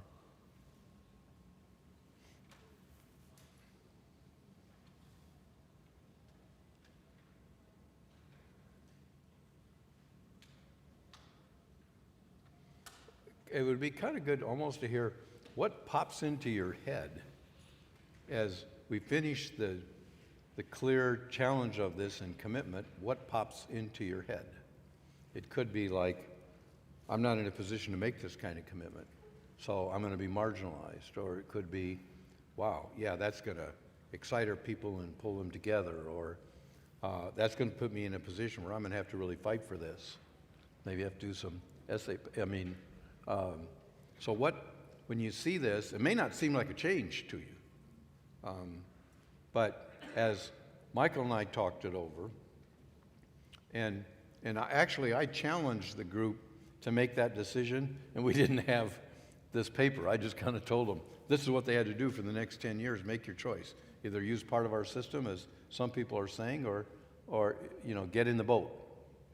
And as I shared it with Michael, it's not new, but it struck you as, yeah, that raises the bar. And as we shared with the apostolic team, it's different than how we're operating in one sense with not requiring this level of commitment. Yeah.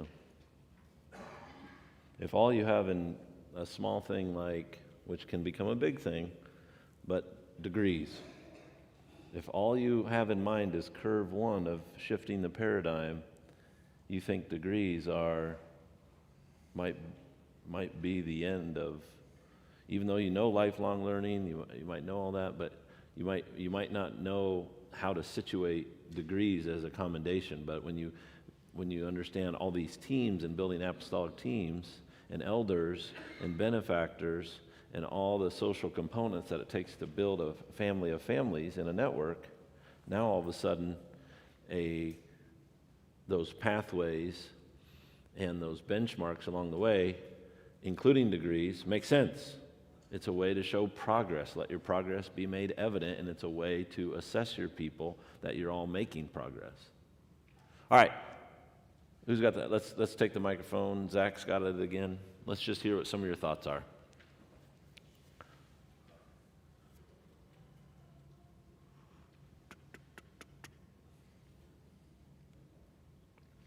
And by the way, for our North American church planting initiative, when we say, if you're interested in participating, you need to make a commitment to plant 3 house churches. Obviously, you're going to start with 1, but 3 house churches, because we don't want to create a bunch of house churches. We want networks to grow. So this actually applies even if you're starting at that element. Mm-hmm.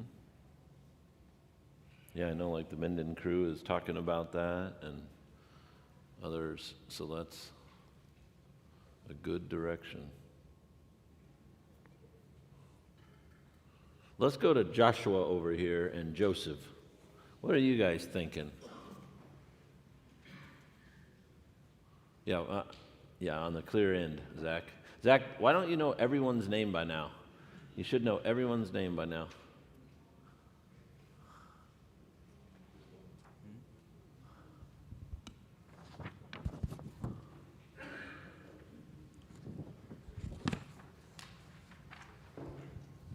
My thinking is...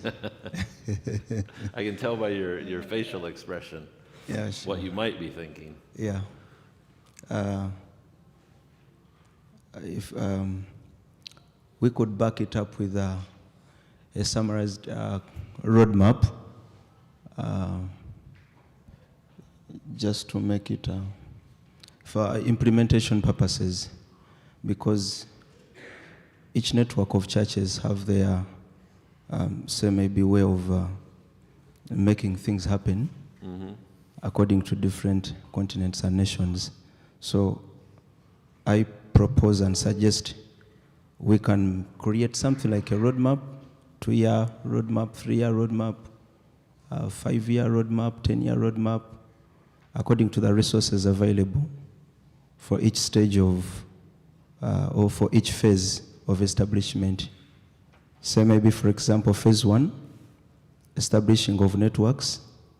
If it is a 5-year, then we must set targets for implementation, because if you leave it open, then to some people it may take more than 5 years, but if you set achievable targets, you make it more objective and achievable. So if it is a 5-year establishment of the networks, then we can set targets either in quarters each year. Say maybe quarter 1, quarter 2, we expect you to be here, we expect you to be here.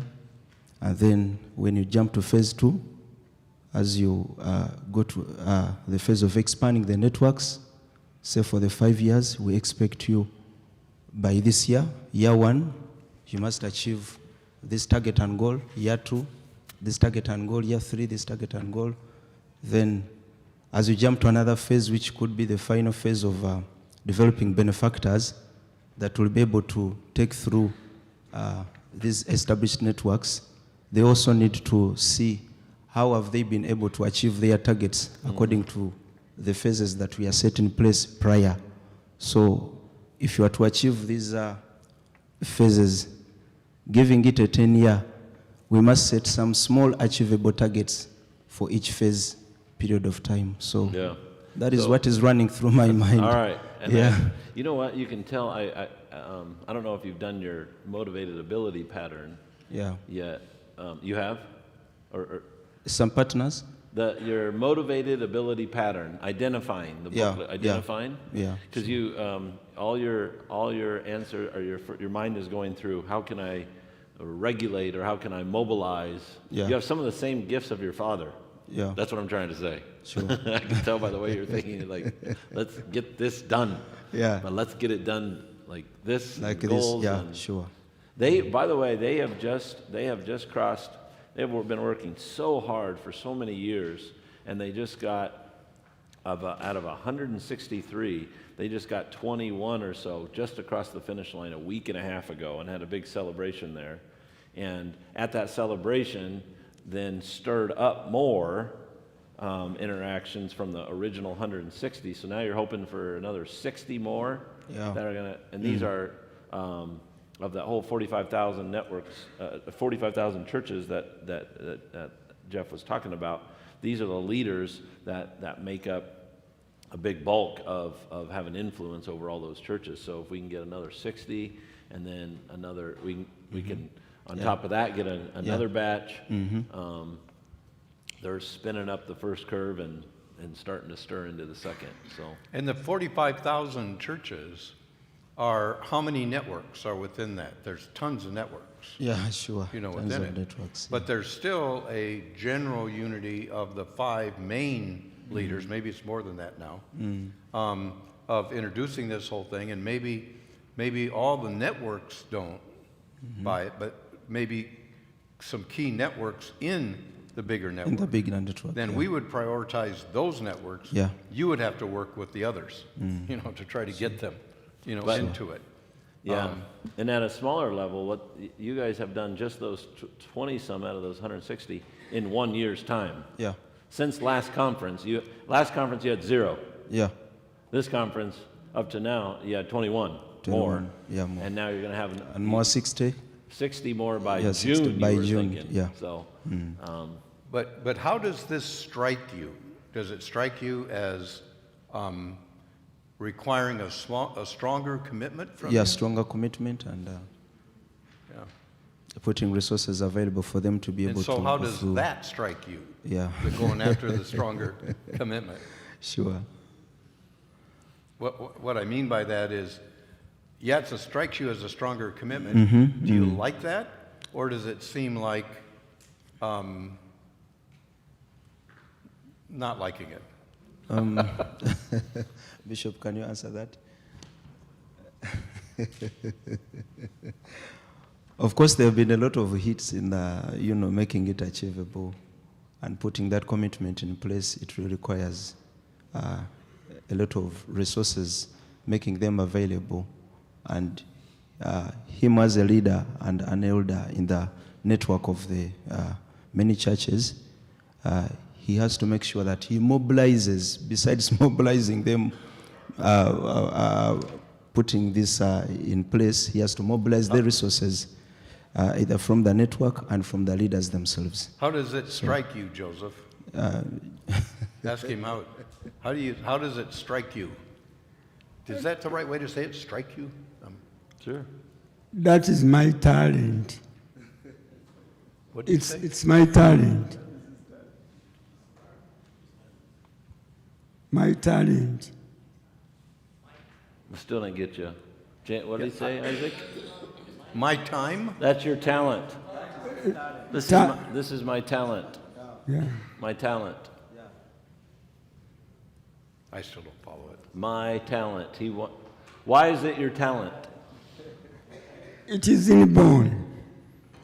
You were born that way? Yeah. He's going to take what he's saying, I think. You're saying you're going to take the hill no matter what. That's your talent. And you're going to mobilize all these Got it. churches no matter what it takes. Yes, because I love it. It's part of me. And I enjoy seeing leaders achieve those goals. That's my joy. That's why, as myself, I mobilize these funds. So what you're saying is you have already made this commitment. Yes. Yeah. Good. And we are going to also mobilize the southern countries, southern African countries as well.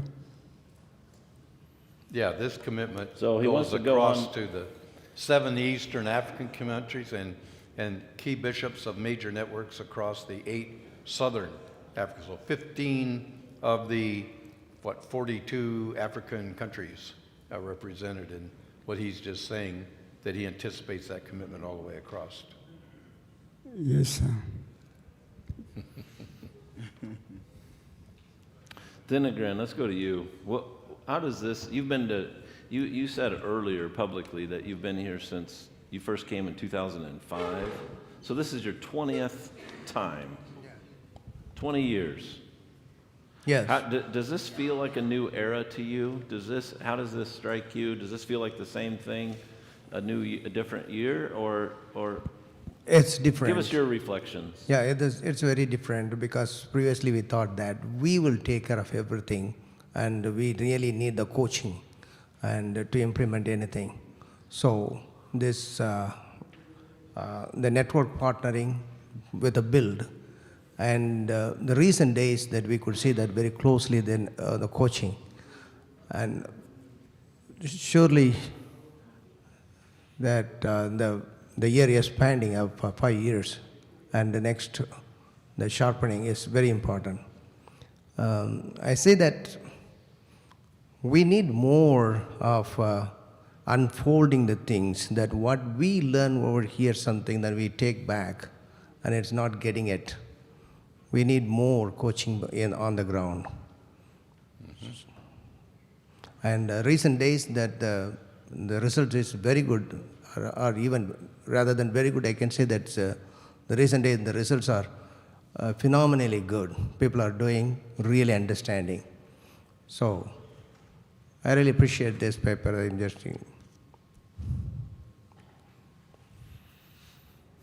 this is entirely is even I can say that is unfolding than before. As the last 20 years, I'm just looking back. As a step by step is being unfolded. Yeah, in fairness to the commitment level of our large number of Indian partners, you can't scale stuff off of the leadership series. There's so much work, so much translation, plus our whole system, wasn't complete. But on the other hand, most of our 18 networks have not made a commitment to work like this. And it can be a hodgepodge of other paradigms stirred in or other commitments, stirred in. So you're saying coaching, but the implication also from Joshua and what you're saying is this, especially India, this involves translation work, in it. But the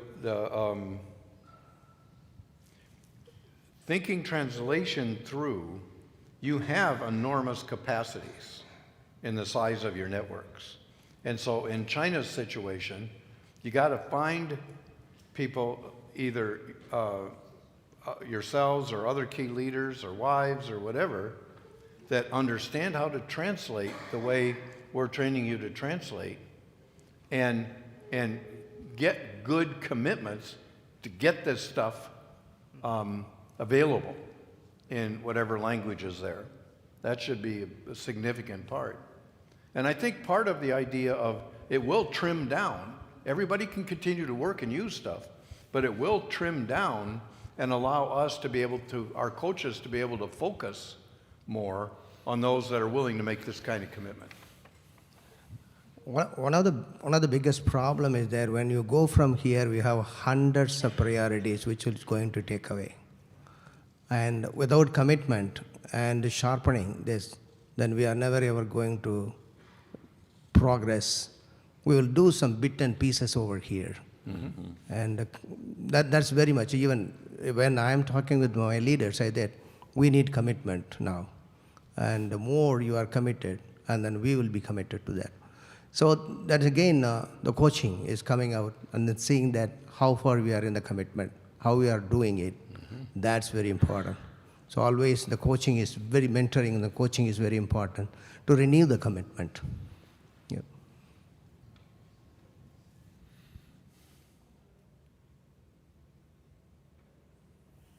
Any other thoughts, reflections?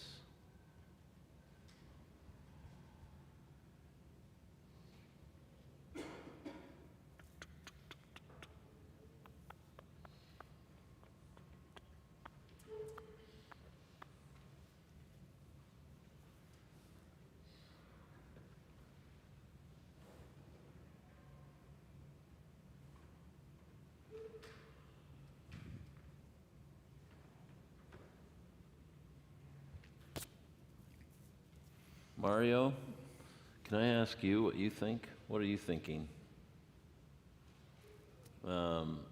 Felix, can you translate for him? Or Javier? Or Felix? Javier?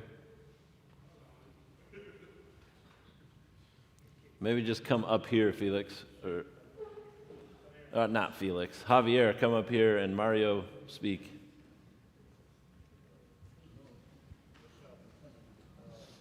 Dale.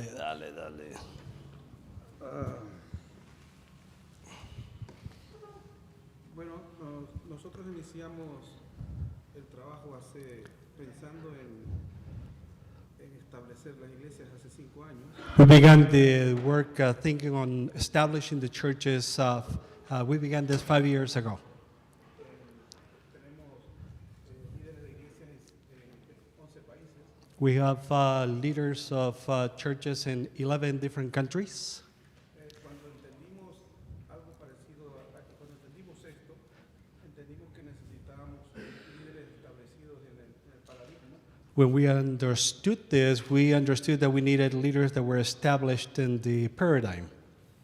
Entonces hemos estado trabajando en tener líderes que estén plantando iglesias y redes de iglesias en cada país. So we've been working with them so that they would be planting churches and networks of churches in each country. Teníamos una meta de traer, de que cada líder del país viniera aquí, habiendo terminado el Master Craftsman. Our goal was for each of the leaders that had finished the Master Craftsman to be actually here. Solo está Matute aquí, hermano Luis Matute. But we were only able to bring Luis Matute here. Y estamos en el proceso de evaluar nuestra red con el Assessment Guide. So we are in the process of assessing our network using the assessment guide. Estaba pensando en el proceso que tienen aquí en la página. So I was actually thinking about the process that you have here on this sheet of paper. Y una de las cosas que tenemos que luchar es lo de solidificar nuestro equipo apostólico So one of the things that we need to address is bringing balance in the context of our apostolic team. Por nuestro trasfondo. Because we come from different cultural backgrounds and contexts. Todos los que estábamos involucrados en alguna forma en el ministerio estábamos alejados del área de los negocios. Oh yeah. Well, one of the reasons being is that most of us involved in this team were really foreign to the entrepreneurship world. Entonces estamos pensando mucho en la idea de la financiación de la expansión espontánea. So we've been thinking a lot about funding the spontaneous expansion. Y en el último año y medio hemos estado trabajando en traer hacia nuestros equipos paulinos a gente del mundo de los negocios. So what we've been working in our team is including in what we're doing people who are engaged in the business world. Estamos en la segunda fase. So we are actually on the second S curve. So that's what That's it what you're is. thinking. Okay. Does this add any shape? I mean, because we know your situation and that all you guys are committed, you know, to the whole system. But does this add any shape to your commitment? ¿Ayuda a dar forma en alguna manera a esto, al compromiso que ya tienes? Sí, no había visto este proceso así como lo están planteando aquí. I have actually not seen the process as you are describing it here. Pero le doy gracias a Dios porque creo que lo habíamos entendido. En todo lo que hemos estado estudiando de Master Plan lo habíamos entendido y lo llevamos bastante bien. And I thank God because, in the process of doing the Master Craftsman, we had kind of understood this actually really well. Pero también nos plantea retos para el futuro, para seguir en el proceso de crecimiento. But this really presents to us challenges as we look into the future in the process that we're going. Good. Good, very Excellent, helpful. Mario. Mario's and Amui, his wife's going to host the European celebration this June? Good drink, good food. Go to Spain. Move to Europe. Just for June.